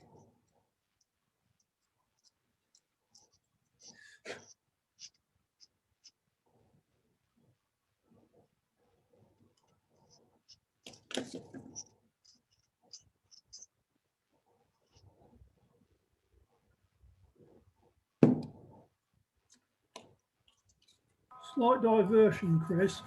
Yeah. What would you do with, wagon kits where you've got the corners, and they've got chamfers in the molded kit to get them to align? Yeah. Do you know what? We ought to do one of those. Yeah, we ought to do one of those, didn't we? Maybe as a later project, because I've got quite a few in the cupboard. Yeah, what I'd probably do is I've got a steel plate, and I've got some bits of 90-degree angle on the steel plate and a whole load of magnets. So what I tend to do with something like that is sort of judicious use of engineering squares and my magnets and my magnetic plate to get it exactly where I want it. If you try and do it with your fingers, you need really 3 hands, don't you? Because you've got 2 hands holding the 2 parts, and then you've got to apply the solvent weld. So I normally do something with my metal plate and the magnets and something like that. Get it how I want it, so it's holding itself, as it were, and then just apply the weld and leave it until it's dry. Not easy. Not easy. Oh, that's great. Yeah, if you could do a session on that, that would be wonderful. Yeah, we could do one. Yeah, I mean, we'd have to edit the swearing out if I do one of those kits, because they do leave a bit to be desired. Some of them, must admit, when you do a scale kit from the likes of Edard or Tamiya or somebody like that, and the quality of the fit is just magnificent. And then you do some of these older model railway kits, that were probably first shot in the 60s, and then you try and put one of those together. It's a bit of a challenge. But yeah, I'll certainly do one. I do have a load of the cattle wagons to build. So and I've got a cattle dock. One of the is it Ratio? Is it that do those cattle dock things? I think it's Ratio, somebody like that. I've got one of those to do as well, so we can probably do some cattle wagons for the cattle dock. Oh yeah, try some of the older Cambrian kits as well. Yeah, I've never done. Yeah, I've never done one of those. I mean, yeah, I mean it's getting everything nice and flat, in terms of and square is obviously very, very important.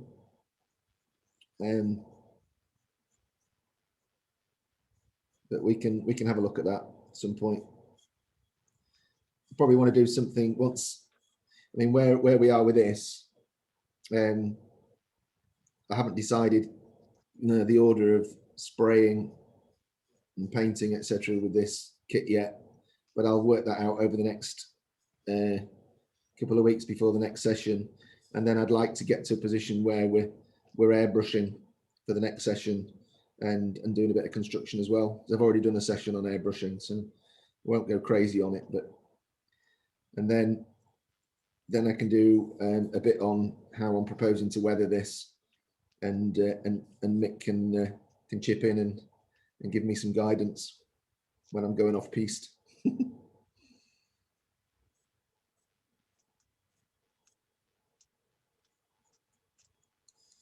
I can't decide whether to make this sort of like a pristine kind of modern day kind of diesel depot thing with white tanks and decals and all that, all very clean and tidy, or whether to go for it something rusty. I'm in two minds. I think something rusty, because then you'll be showing us more techniques, please, Chris. Yeah. I mean, I did a session with Tim English, who couldn't make it for today, but I think I did that with you as well, didn't I, Bill? We did a whole session on weathering, and we used all kinds of techniques. Yeah, we did. It was quite an interesting day, I must admit. Yeah, I think we spent a day at it, didn't we? Yeah. It was. I don't know for any of you that were on the Missenden piece with Mick at the weekend. He covered a lot of weathering techniques and washes, and I think we talked about salt as well, didn't we, Mick? Did we talk about salt weathering? I can't remember. Don't know if you're still here. It's probably gone. So it's all a little bit tedious, this, but it really does. It's worth the effort. You know what will happen now? You've seen this. Every time you go around looking at layouts, you'll be looking for seam lines and all sorts.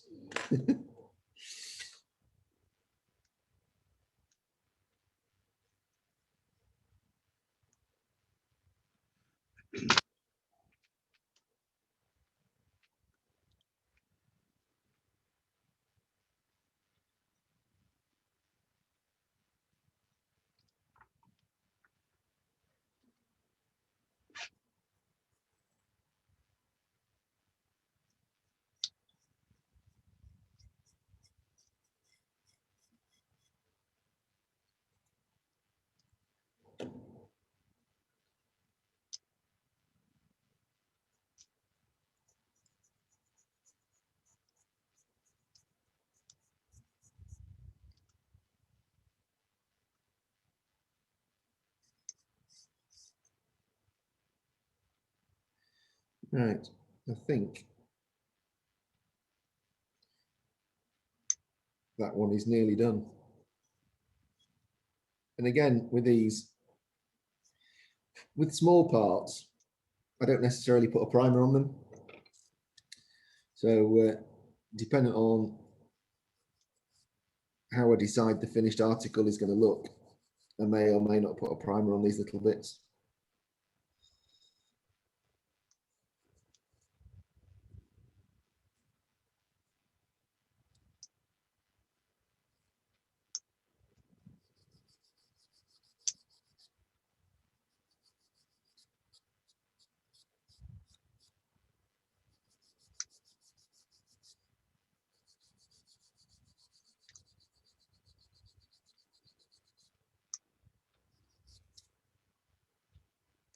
Are you still on, Gary?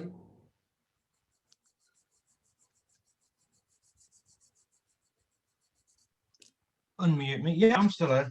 Yeah, well, I was late arriving because my laptop decided to go into update mode. Oh yeah, Microsoft moment. Oh, absolutely. Yeah, took nearly an hour.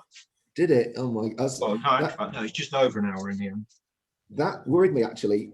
I was thinking about this in bed at 5 o'clock this morning, thinking I haven't updated my Surface laptop for ages.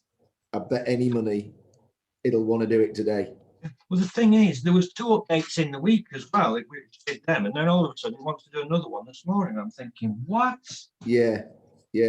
I think this is part of there's been a whole load of attacks over the past couple of days. All right. Okay. I think Microsoft has gone into panic mode. Yes. Yeah. They. Yeah. I was fortunate though, so I got it all switched on at 7, and I thought, well, if you are going to be, I've actually missed meetings at work because of it. You know, where You know, you've got a 9 o'clocker, and I'll be honest with you, I don't sign on that long before 9 o'clock. Yeah, you got a 9 o'clock, and then 25 minutes later, it's still updating. Yeah. You don't give you an option to not do it, does it? It just takes over. It just takes over, right? So I'm getting somewhere with this now. I'm getting to the point where I'm happy with it.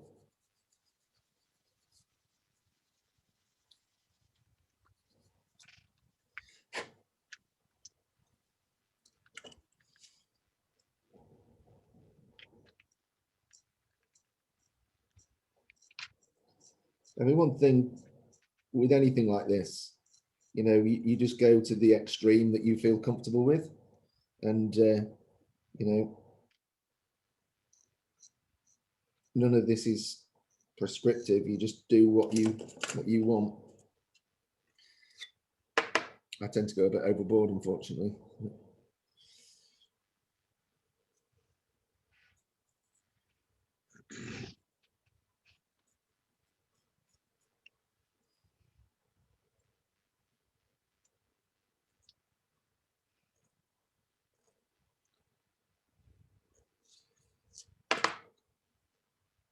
It's a bit quite tricky, this bit in here.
Yeah, pretty good that, I think.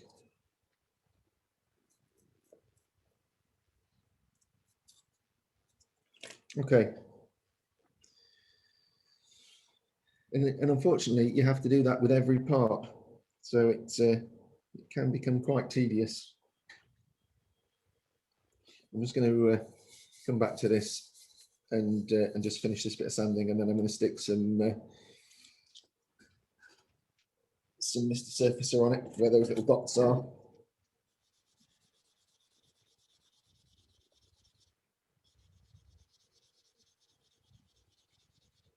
And then I'll have a look at the instructions and see.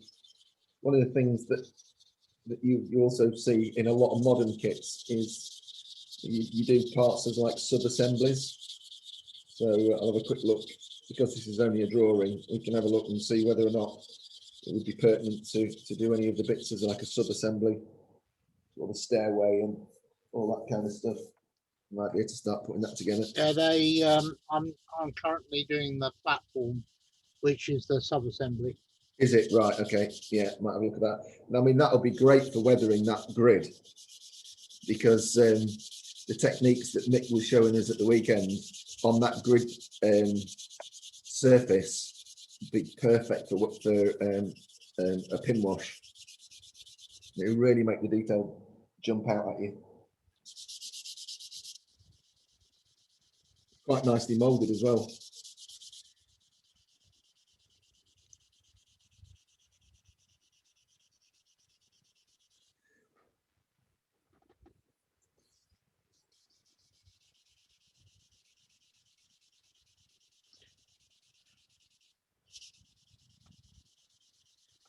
think I can see the light at the end of the tunnel.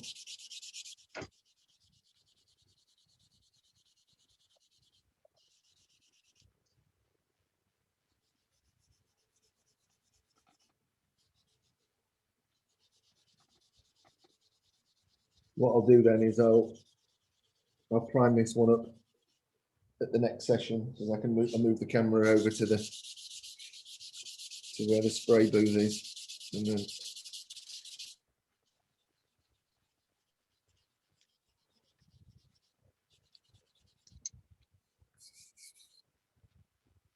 so this seam here is proving a little bit troublesome.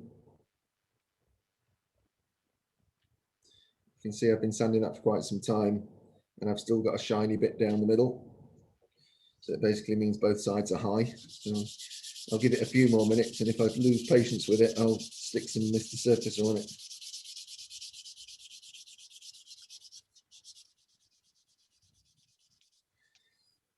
I think generally, given the way it's constructed, it's actually gone together very nicely.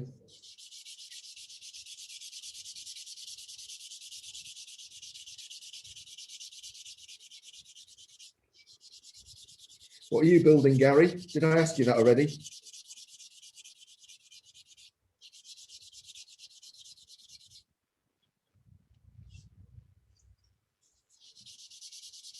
Can't see you, so I don't know whether you're there or not. All right, I have to keep unmuting myself, otherwise all you're going to get is continuous sanding.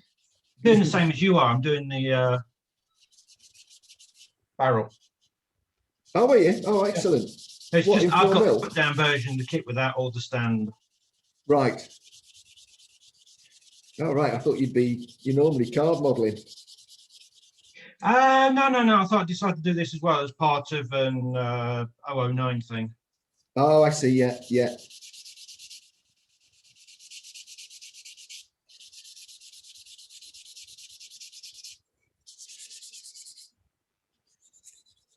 I did my my first N-gauge scale scenes card kit test this week. Is that because I was harassing you, Chris? No, it wasn't just you. I mean, there's lots of people who've shown an interest. So I just, what I wanted to do was I wanted to see whether or not I could take the work I've already done and just scale it rather than have to reinvent it. And it certainly worked on the coal office. Took a few goes to get the scaling perfect, but and I'm going to try it on the arch retaining walls next, because I think that will be quite popular, because, you know, if you've got 6-7 foot of that stuff to do in N-gauge, I know Colin did a load, but it's could be quite testing.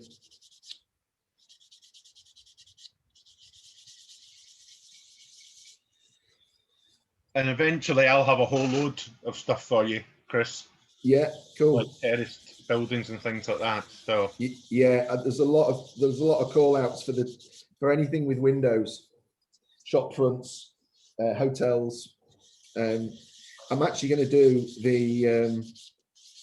Let's say earlier on I was saying I'm launching the Canal Wharf kit today, which will suit some audiences, particularly people that wanted to do it but didn't really fancy the amount of cutting that needs to be done. I mean, there's nearly a kilo of card in it, so I think that could be fairly popular.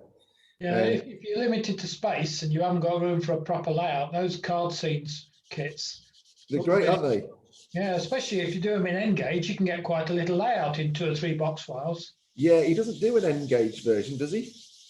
I don't know, but I'm assuming that you just print out at 40, 51 point something percent. Yeah. Oh, you could do, yes, yeah.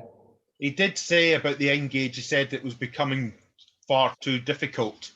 So he was sticking for the box file stuff. So he was sticking to 00. Yeah.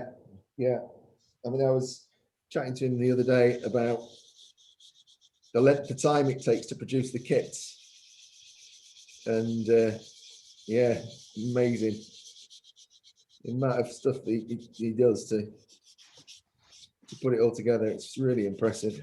I built the coaling stage, but everything else I'm doing in scale scenes is the random Alsager stone. Oh yeah. They don't do the coaling stage in that, and I built it, and it just looks odd because it's a very dark engineering blue brick. Yeah. I think I'm going to print it off again and see if I can customize it to add the stone sheets to it and sort of use bits of two kits. Yeah, I mean, there's probably stuff in that. He's got this area called the Builder's Yard, hasn't he?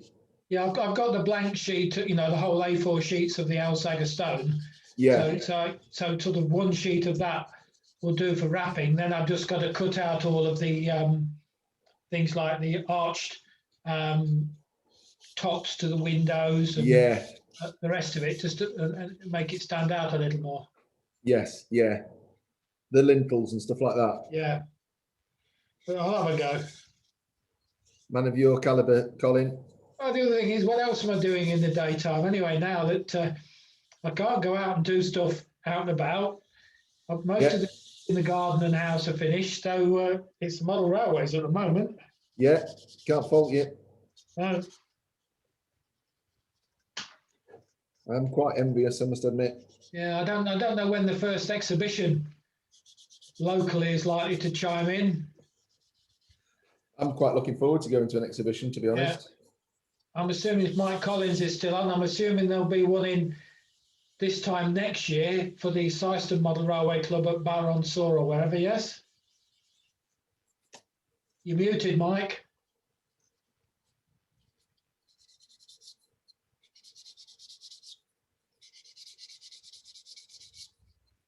You still yeah, I'm back on now. Yeah, so I had to unmute myself physically. The space bar wasn't working. Yes, ours is planned for next February, but the next one would actually be the Bingham show in the East Midlands. Yeah. At Cotgrave, which is on September the. Got a little bit of paper on my desk somewhere with the date. September 2nd, 3rd, something like that. Yeah, quite a small hall, isn't it? It's a reasonable size. It's a quite a reasonable size exhibition. Les is trying to keep it local this time. Yeah. I think they're mainly their club layouts, and we've got an invite to take Horse Cove there, our seaside layout. Yeah. Unfortunately, I'll be on holiday.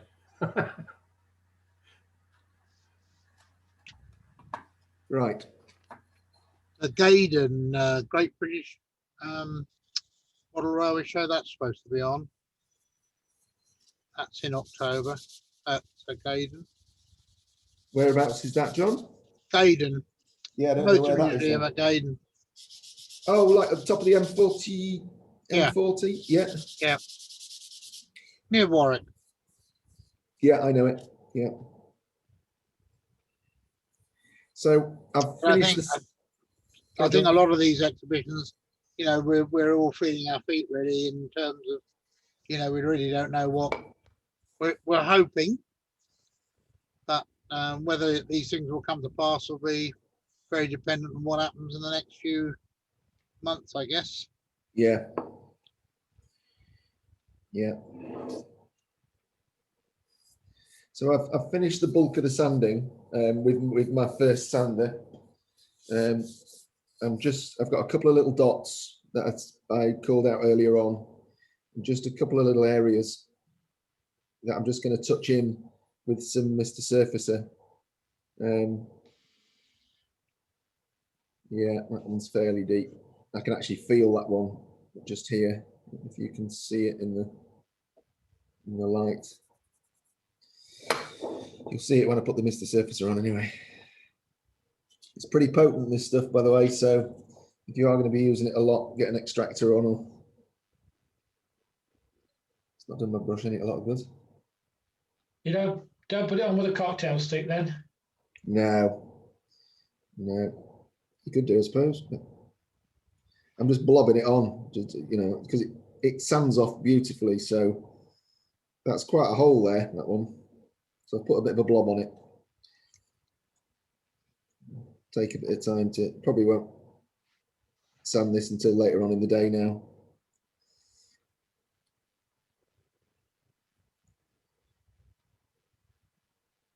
So I'm just going around looking for where I can see any dints and the like. That's one there.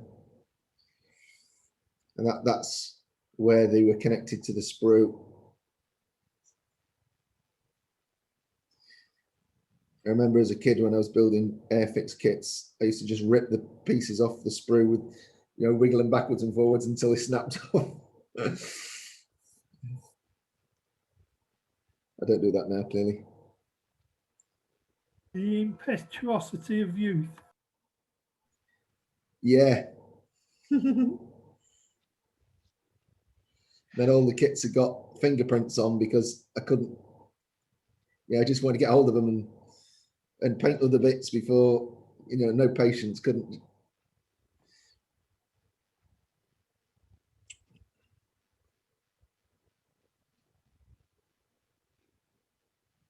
John, are you the John Gowers who's lot to do with the London Northwestern Society? Sorry? Are you the same John Gowers does a lot with the London Northwestern Society? Gaydon, you mean? That club? London and Warwickshire, do you mean? Or No, the London and no, I'm not. There is actually another John Gowers. I don't believe that. There is, unfortunately. There can be only one. It's like Highlander. He's in the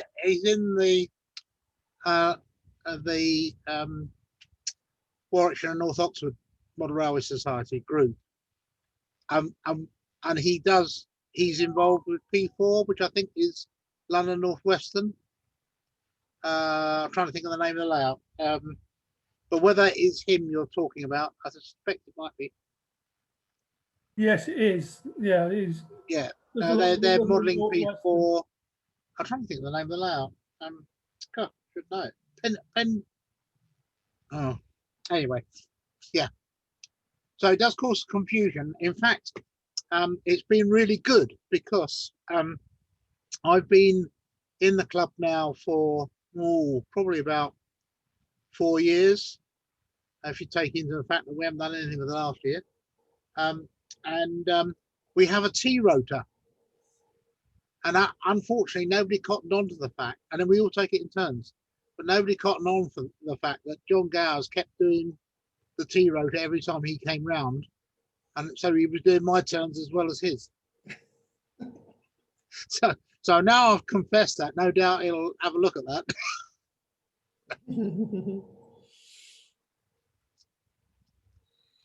Right, so as you can see, I've probably gone a bit overboard with the Mr. Surfacer, but anywhere I can see any sign whatsoever of the sort of shiny underlying plastic, I've banged a bit of Mr. Surfacer on it. So I'm just going to stand that up over there on its end. Yeah.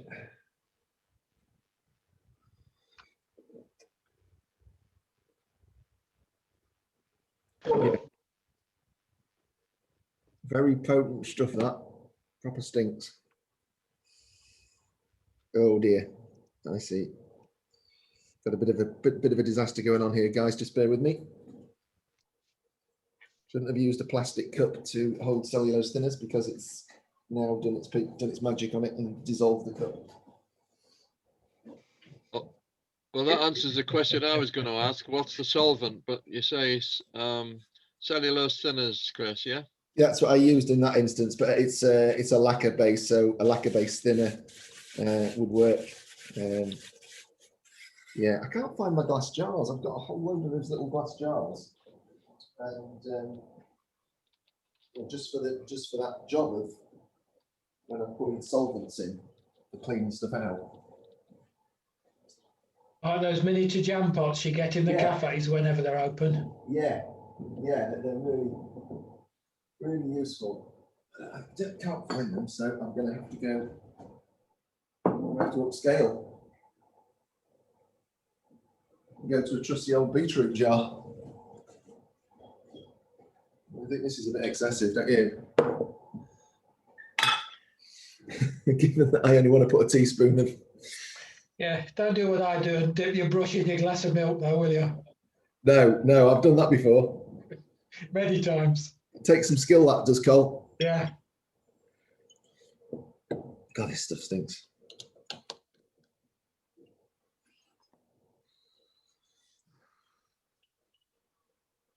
That's better. My wife's bought a load of those little jars, slightly bigger than the ones with jam in, for making candles, because it's like trendy to have scented candles in jam jars these days. So I think a couple of those might have to go missing over the next few days. Right.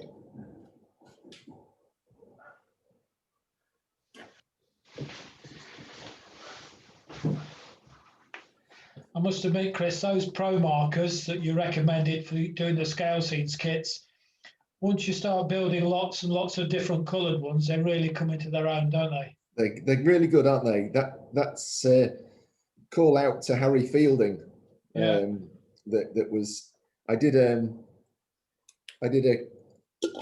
laser cut bridge for him, and we were just chatting one night because he did the CAD work, and obviously I did the rest, and I was saying, yeah, I'm struggling with getting bleed into the sort of the surfaces and stuff like that, and he said, oh, that's what you need, pro markers. So just need somebody to make a box for us to put them all in, Cole, don't we?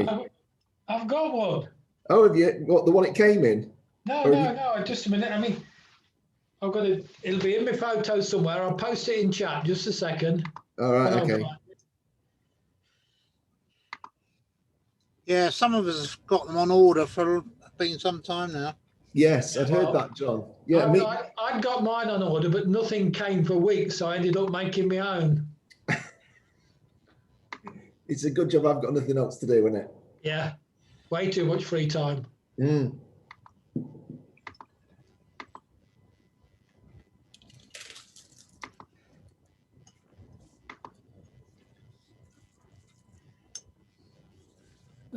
How easy was it to make your own, Colin? Ever so easy, but my wife's got a mount board cutter, which allows me to cut something like, I think there were 20mm strips, dozens of them repeatedly, of 1.5mm card or mount board, and but as soon as it's not a complicated design. Let me find a photo on my phone. My laptop's not synchronizing with my phone to look at the pictures. So are you, John, are you working on this T-section piece of grid that work then? Yeah. I have to say I'm not getting on very well. Let's have a bat at it then. I think this piece certainly would be a candidate for gluing it all together, and then yeah, so airbrushing it in one piece. I mean, I wouldn't say that I have any expertise in this build anyway, so I'm not saying do what I do, but I've found that I've had to open out the little squares where the posts locate. Yeah. I've had to cut those out with a scalpel. Just because they look a bit squarer, because they're a bit tight. Yeah. Because the rails are so fragile, it's a bit difficult to push the rails into the. Yeah, I see what you mean. They're quite rounded, aren't they? Yeah. So it's not gone together very well. And I'll tell you, while you're on that, can you look at part 18, which is on the handrail fret? Yeah. It's show you what I'm looking at. I've got it. No, I can't see you, but I've got it. Part 18. Yeah, got it. See, the end has got a great big blob of plastic. Yeah. Right. And if you turn it over, you'll see it's actually got 2 pins that locate into the post. Oh my word. So I'm not quite sure how to tackle that. That's really weird, the way they've done that, John. Mm. And that's, where do those pins locate? They go into the posts. 18. Oh, I see. Yeah, yeah. I mean, they don't go in as long as the molding is showing. Yeah. So whether you just cut them off flush, I don't know. I don't think you've got any other option. I think that's an error in the mold. Because you can't, I'll just zoom this in so the guys can see what we're talking about. Where is it? There's my thumb. So, just come out a little bit. Right. So what we're talking about is this part here, this piece of fence, and you can see there's these little tiny pins in the mold. When you turn it over, it's a solid lump with an ejector pin on it. So how they would expect us to be able to remove that lump without removing those pins is beyond me. And I suspect that that's an error in the mold. I mean, you don't need, I don't think, I mean, the holes in the post that it goes into are very shallow. Yeah. So whether you just need to leave a little sort of nipple, if you like, on the end of the rail. I think all you can do, what I would do there, is I would cut them flush, just here. Yeah. Because I think that's the only option. You're never going to get that out. Yeah. So I'd cut them flush there, and I think what you'd find, like you say, it would probably just locate. And the minute you put some extra thin on it, it will be done anyway. So yeah, that is a challenge, John.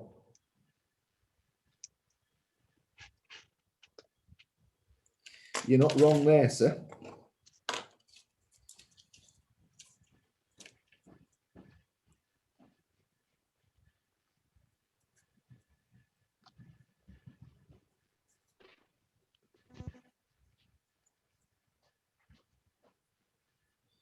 You can probably see these parts, you know, when you've cut them off the sprue, they don't need much to tidy them up. Let's see if I get something a bit finer. I can use for that.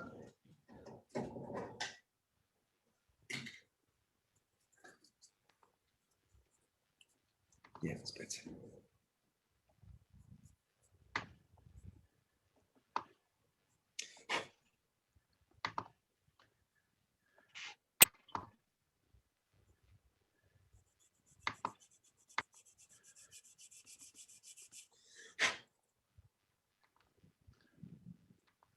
I've just had my delivery, and it's some N-gauge working ground signals. I daren't open the box.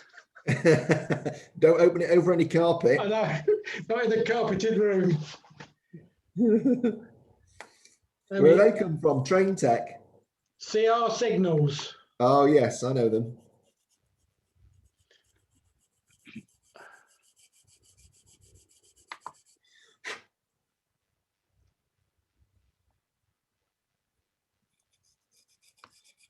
For anybody on here that's modelling in 7mm, John's developing some semaphore ground signals in 7mm, which I'm looking forward to seeing. I've just uploaded a couple of pictures of my Pro Marker boxes. The thing I like the best about the mounting them is that you know what colour they are immediately by looking at, if you paint the top of the box with the appropriate pen colour, it's much easier in trying to troll through dozens of different things on, you know, in a drawer. I shall have a look in a minute, Cole. What's the advantages of these Pro Markers? Are they like a watercolour based thing, or? No, they're alcohol based, so you can suck on them if you get getting a bit frustrated. Yeah. The first set I got were the neutral shades, which Chris said, which are really good for all your greys and blacks, and they suit most things. But then I got the other random sets for the reds and blues and things like that that you get on various buildings. But do you say they don't bleed into cardboard kits? Is that what you're? Yeah, they do a little bit. Yeah, but they're the same colour, so that because you've got all the right colours, the fact that there's a bit of bleeding doesn't matter. Okay. Yeah, if you again, you don't want to hang around too long. If you flood it, then it'll bleed in. Yeah, you're just asking for trouble. Yeah. Yeah.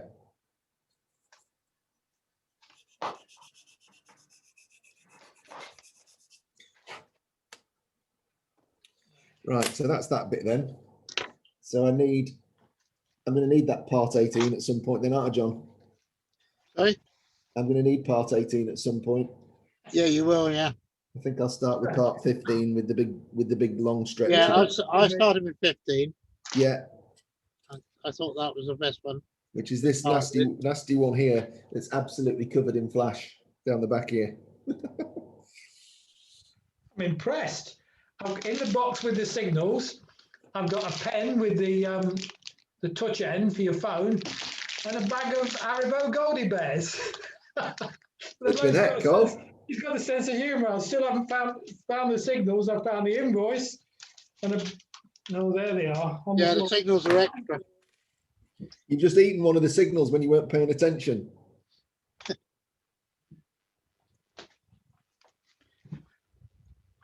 I'm just looking at the best way to take this off the sprue without damaging it. Well, they're actual scale N-gauge ground signals. Steady, Cole. Don't get too excited. I know. Are they semaphore ones then? No, light signal. Can you see? Oh, Colin, you've disappointed me. I thought. Look at that. Oh yeah, very good. I thought you meant rotating disc ones. You've disappointed me. Yeah, exactly. And there's 3 LEDs in there. I've got. I could never solder that. I've got a brass etch of one, and I keep meaning to try and get some LEDs in there, but I've not got round to it. Well, I've got the brass etch ground signals, and I couldn't even make them look right without LEDs. So I thought when these were available, I thought I'd buy them.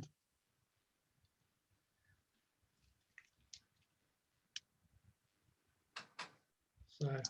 Well, fit nose handrails, Chris, and not for the faint-hearted. Yeah.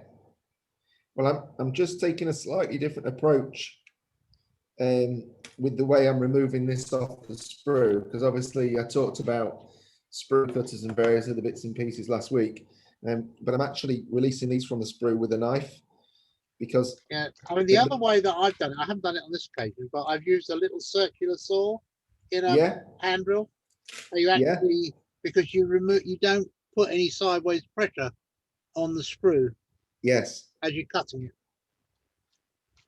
But the other hand is you do, if you miss and cut your foot, you can easily cut a nice hole in your finger. Yeah. Chris, what about that little micro saw that you've got? Yes, you could use that. Yeah, you could. It's really tight, this. Right. But I've managed to release it okay. But it's, I'll just show you that you can see how much flash there is on it. You know, it's quite messy.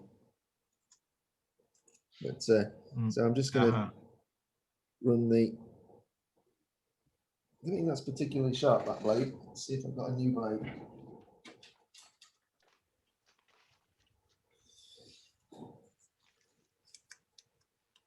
No, that's not the one. What's the advantage of the pens, those pro pens? They come in quite a range of colours. You know, the greys. I mean, I think there's probably 8 different greys, so you can get a good match to your model, and that they're alcohol-based pens, so they don't bleed particularly badly into the work that you're working on. Yeah. So yeah, I was doing some. I'm building a warehouse kit, and it's got loads of like beams in the ceiling, and the way he's done it is the beam has a piece of paper on 3 sides, so you just get your pen and just run it down the side of the white paper, and the white completely disappears, and it looks brilliant. Yeah. So yeah.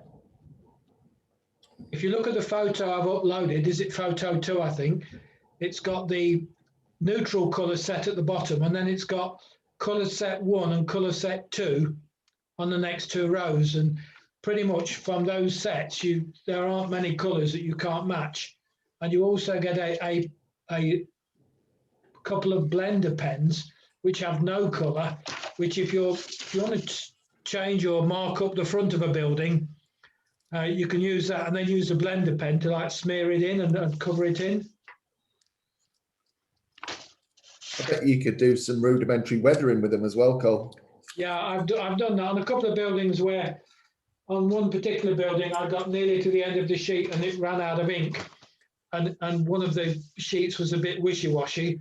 I just washed one of the pens over it and then blended it, and it corrected it quite nicely.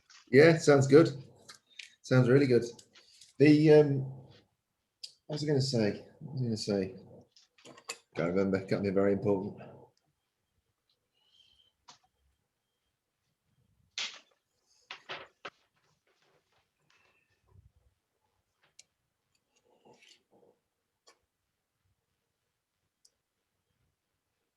Always treat your blades with respect.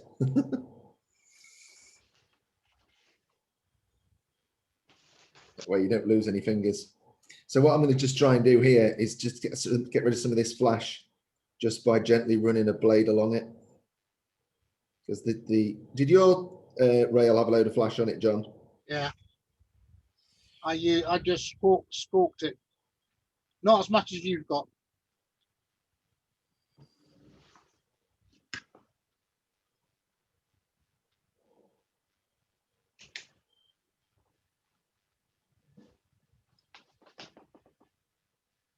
There's a lot, I'll tell you that. Yeah. Chris, you asked earlier what items I'd bought with my voucher from Scale Scenes. Oh, I did, yeah. Sorry, I wasn't going to interrupt while other stuff was being talked about. No worries. Right, so I bought the multi-story car park. All right, yeah. Because my layouts will be as modern image. I then bought I've lost the low relief cinema and department store. Right. And finally, I bought the ARP signal box. All right, yes. Is that like a modern image looking one? Well, no, it's not, because ARP is where they sort of, it's a way back, isn't it? I don't know. But they were used quite a lot and for quite some time. Right. Style. The windows in the signal box, how are you going to tackle them? I've not got that far yet, Cole. They're going to be fine and fiddly and engage. Yeah.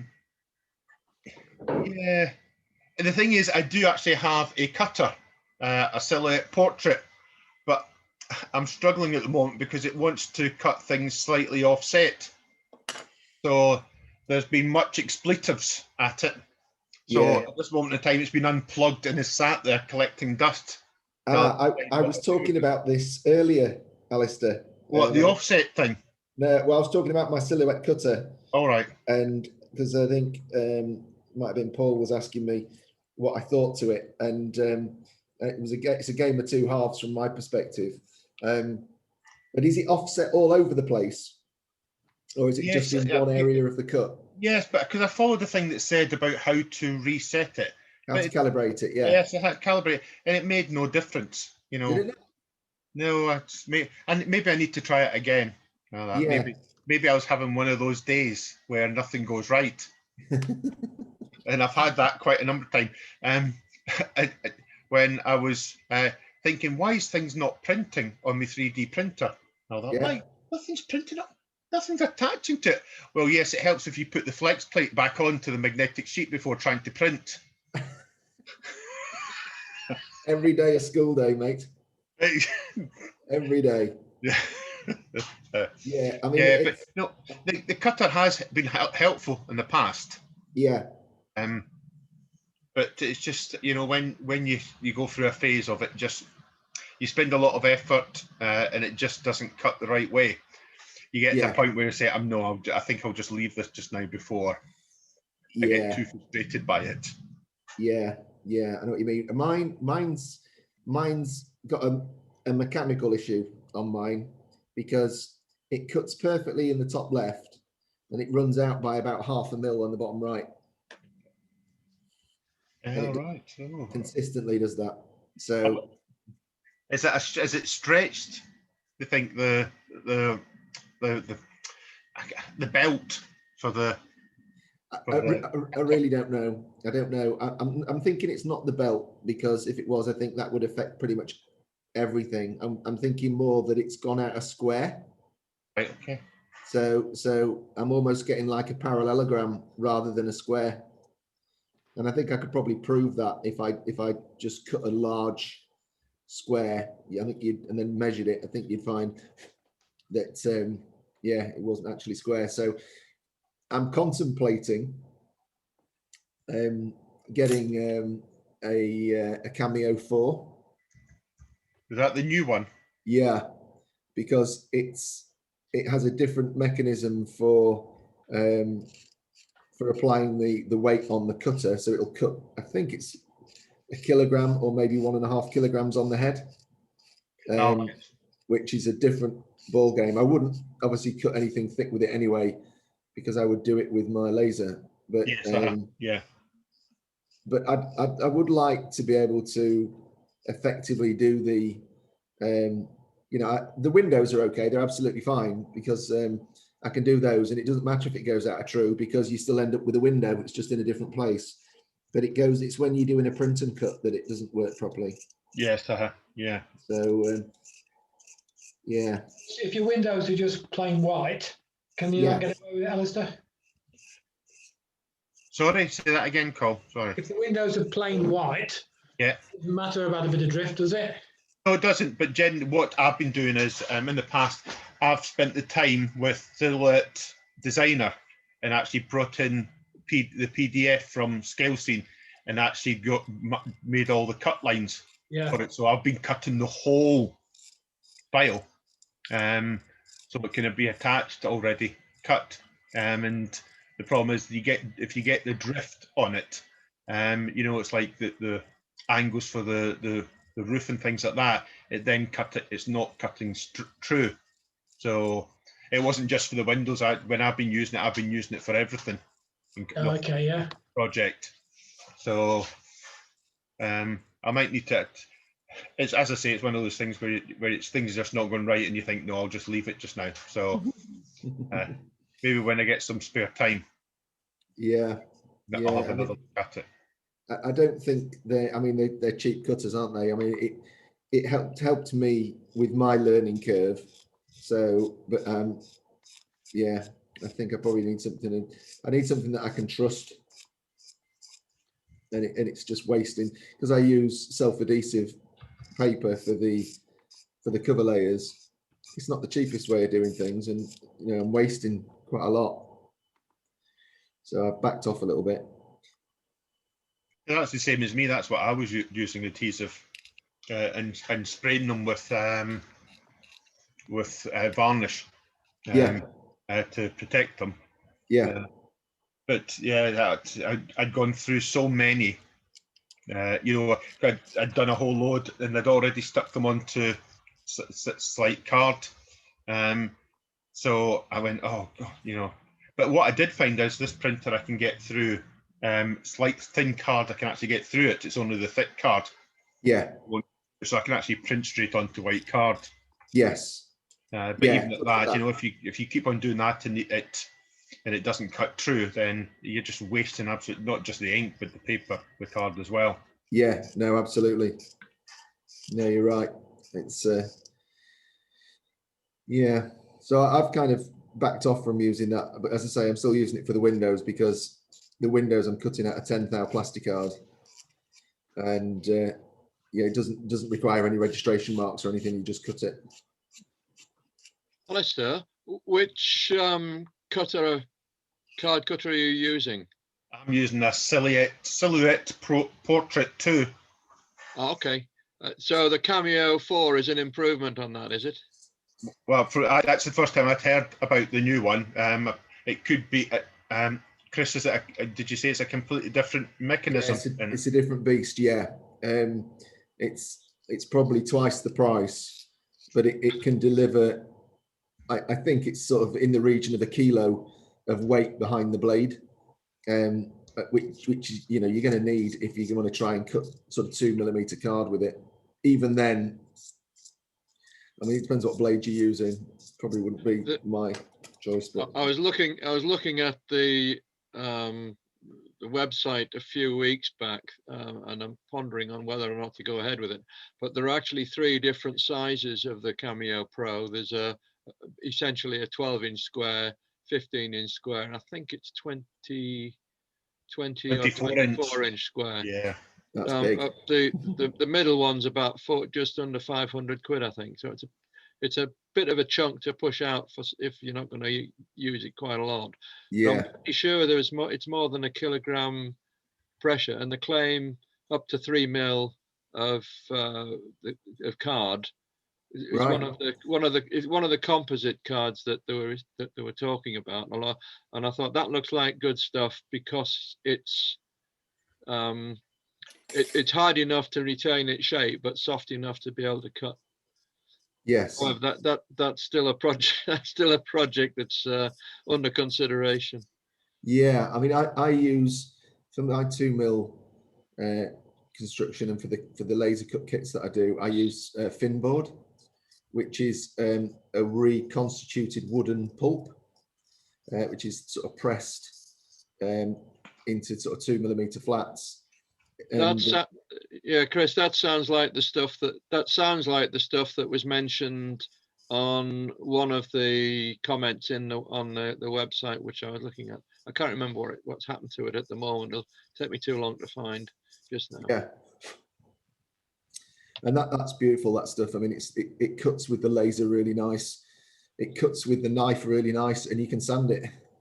And not only that, if you were wanting to create, let's say you're scratch building a building which had a round front or a curved front or something like that, then you can soak it in water, strap it round a former to the shape you want, leave it to dry, and when it's dry it retains the form. Chris, could you put the a URL with a source for that stuff? Because it sounds ideal. Yeah, it's called Finboard, Finn, and you get it from the 4D Model Shop. I think they're the only company in the UK that distribute it. Finboard. Yeah, and it's the 4D Model Shop that I get it from. They do loads of materials, but that's where I get the Finboard from.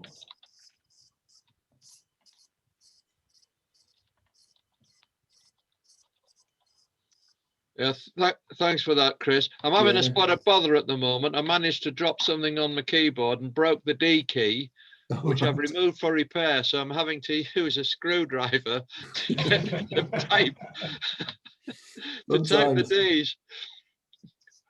I've been looking for alternative words that don't have the D in it to make notes as we've been going through this today. Yeah, yeah. So improvisation, everyday school days, you were saying earlier. Absolutely, yeah. So what you can see, just coming back to this, because I'm conscious we're up to 12, and I'll be getting a phone call in a minute. But this is quite a delicate piece, and I'm just gently scraping the seams off, and you can see it's coming off. It's very, very fine. But ultimately, I'll get it all off eventually, and Chris, I have managed to cut that piece 18. Yeah. And leave the pins on. Well done, you, John. And how I did it with screw cutters, and I cut the main thing off, leaving it alone, leaving the main just so it was only on the rails, the flat, the half flat to the screw. Yeah. And then I cut it in the middle and snipped it until it was the same, near enough parallel with the rail. Yeah. And then used the knife to finish it off. And I've discovered that you need about 0.5 millimeter protruding to go into the hole. Right. So you don't need it all. Yeah. I'll have a go at that, John. See how I get on. Yeah, yeah. It's all very iffy. It's sort of one of those positions where you think, yeah, you'd have been better off with a brass hitch. Possibly, yeah. Yeah. Yeah, this kit's been available in that form long before brass etches were available. Well, I'm Isn't it? going to say that, you know, yeah, sort of expect that, but yeah. I wouldn't say it was perfect, but it's okay. Yeah. One of the kits that's on the shelf of doom at the moment for me is an Airfix kit. And at Airfix, when I was a kid, they brought out this this 1/24 scale Harrier, and it was, you know, sort of stuff dreams were made of, but I could never afford one. So I had to have some time off work. I was taken ill a few years back, and so foolishly, I decided to buy this kit and relive my childhood dream. Yeah, it's not finished yet. That's what this fuel tank is off. I mean, it's an absolute sod of a kit. It really is. It's got more filler than kit, I think. Yeah. And you know, the fit, well, it's obscene. You know, there's I think they just guessed whether or not the parts had fit and thought, oh, that looks kind of right. We'll have a go at that. And I think it says on the one I've got that it actually has the date that the kit was tooled, embedded in the inside of the cockpit, 1970, I think it was. So some 50 years ago, and I'm still fighting with it.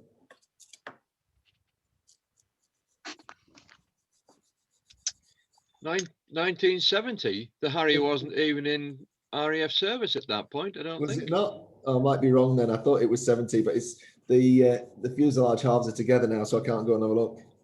See, Chris, that's what the trouble is. You see, you get a group of people together, there's always one person who's an expert. Yeah. Yeah, well, it was certainly wasn't, because I would have been 5, so maybe probably 75 then, maybe. Well, that's it. They were making kits before the aircraft actually came into service. I do remember that bit. But my main expertise in the Harrier is seeing 3 or 4 of them in the front windscreen panels of my helicopter as I came up out of a set of trees. Wow.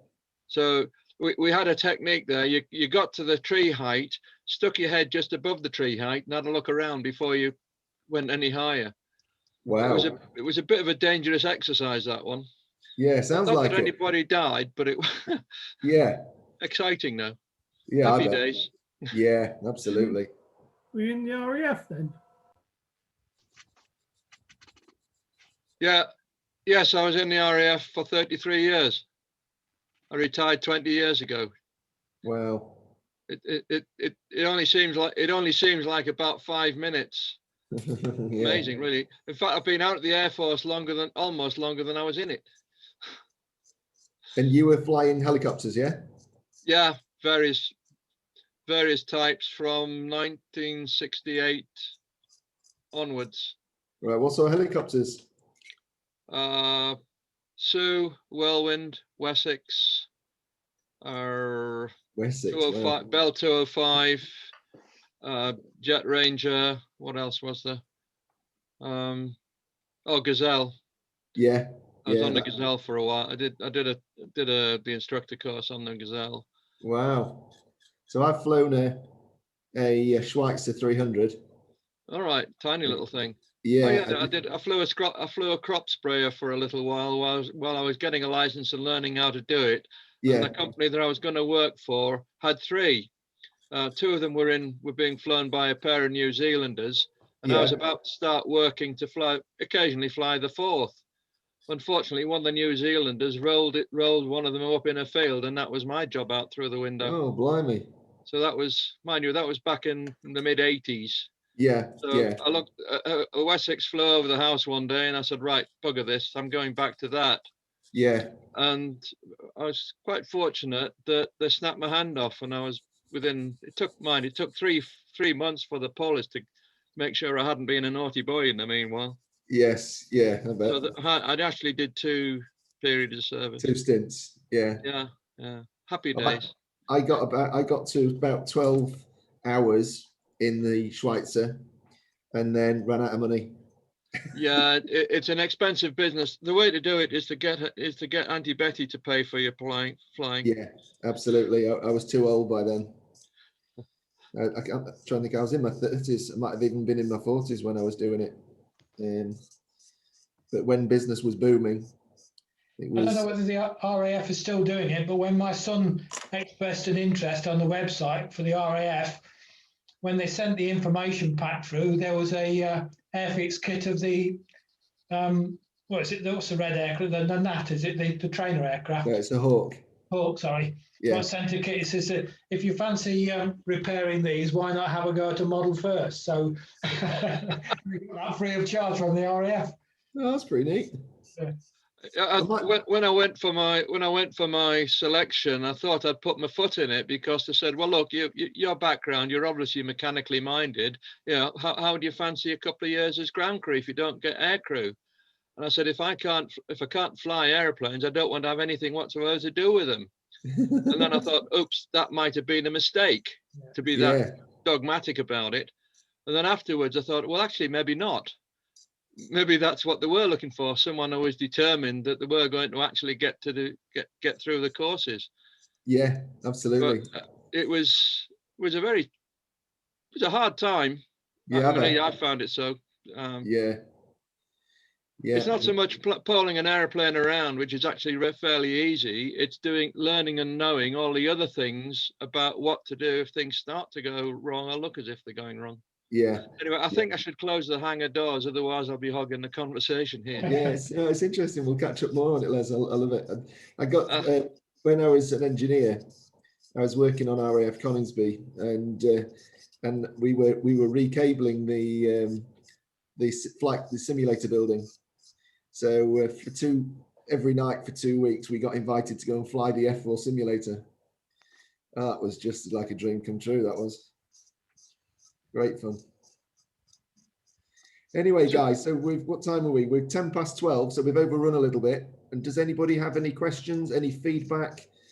Yes, if I send you all these bits that I've got off for the crew, can you put it together for me for the next meeting? Yeah, of course I can, John. You're nothing like an optimist, is it? Chris, thanks very much for that. I've been scribbling notes, and I've put a couple of things up on the chat that I found in the meanwhile. Thank you. Thanks again. I do look forward to your list of preferred options for sources. So when you can get that done. Yes, yeah, I know it's on the to-do list. I'm doing a lot with the laser cutting at the moment for the card kit. It's a bit like Alistair. I've got the little business now going, and so I'm obviously keen to promote that. But I just for everybody who might be interested, the next kit on the radar is the low relief factory. I've started drawing that now, so I've started drawing that now, and yeah, hopefully should be out before next weekend if it goes well. So it depends, time permitting. Anybody got any questions for me? Any feedback or anything that they want to throw out? I noticed on one of the Scale Scenes comments, he was talking about your cab holders, and he said, "It's a shame you don't do a cab holder for whatever." So I don't know whether you'd noticed that one. I did see it. Yeah, it was for a Prodigy. Yeah. And a guy dived in pretty much before I could respond and said, "I'll 3D print you one for a £5." Okay. So I haven't got one of those handsets, so I could quite easily cut it, but I don't have a handset, and you need that to test it with. So you need a model, yeah. So and then somebody else was asking me. Oh, there was a thing this morning, I don't know if you saw it, where the guy's looking to put like Tudor type properties, but not Tudor, they're actually German ones. And I put a note on there to say, if you want to draw it, because that's the time consuming bit, I'll cut it for you. Because there's one Tudor building in the low relief shops, isn't there? Yeah, I believe so. Yeah. Which it makes a very nice building. In N, it's not too difficult to cut, to be fair. Yeah, bit of a fiddle, but Medley, yeah, as long as you've got good quality card, it does stay together. yeah, If he wants lots of them, then that would be very time consuming. yeah. It would. I mean, but once you draw it, I mean, you can cut them in Yeah. minutes. You know, and I don't know. I think there's a picture of that bridge I did for Harry Fielding, and he did the drawing, and we did exchange quite a few emails because bizarre thing about laser cutting is you have to draw the bit you don't want. so we did a couple of tweaks on the drawing, and we cut it in 0.8 mil ply, and it's come out beautifully. It really does look nice. Yeah.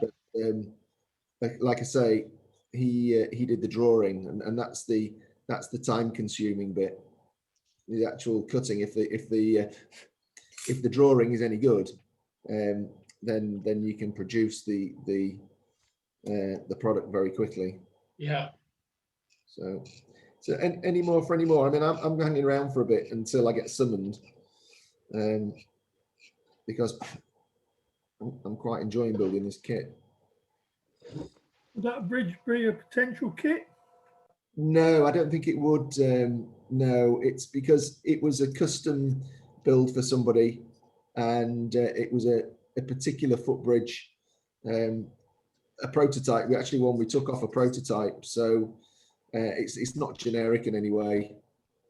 And I didn't do the drawing, so I mean, if somebody took a fancy to it and wanted one cutting, I could speak to Harry and just say any objections to me cutting one of these, and he was a really nice guy, so he wouldn't have a problem with it. But I don't think it would make it a general kit, to be honest.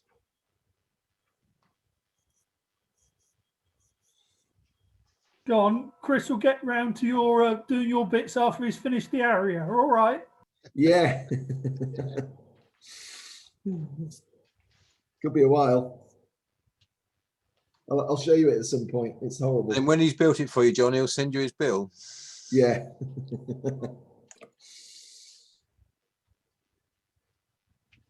Yeah. Just sort of off grid, Pete. I've looked at those dates that you were talking about your courses changing to, and they all look fine as far as I'm concerned anyway. Good. In fact, we've got a hotel booking for you. I'll have to see where. Well, yeah, I think we need to look at that. I hope that date hasn't passed, because I'll need to change it again, won't I? And we'll work out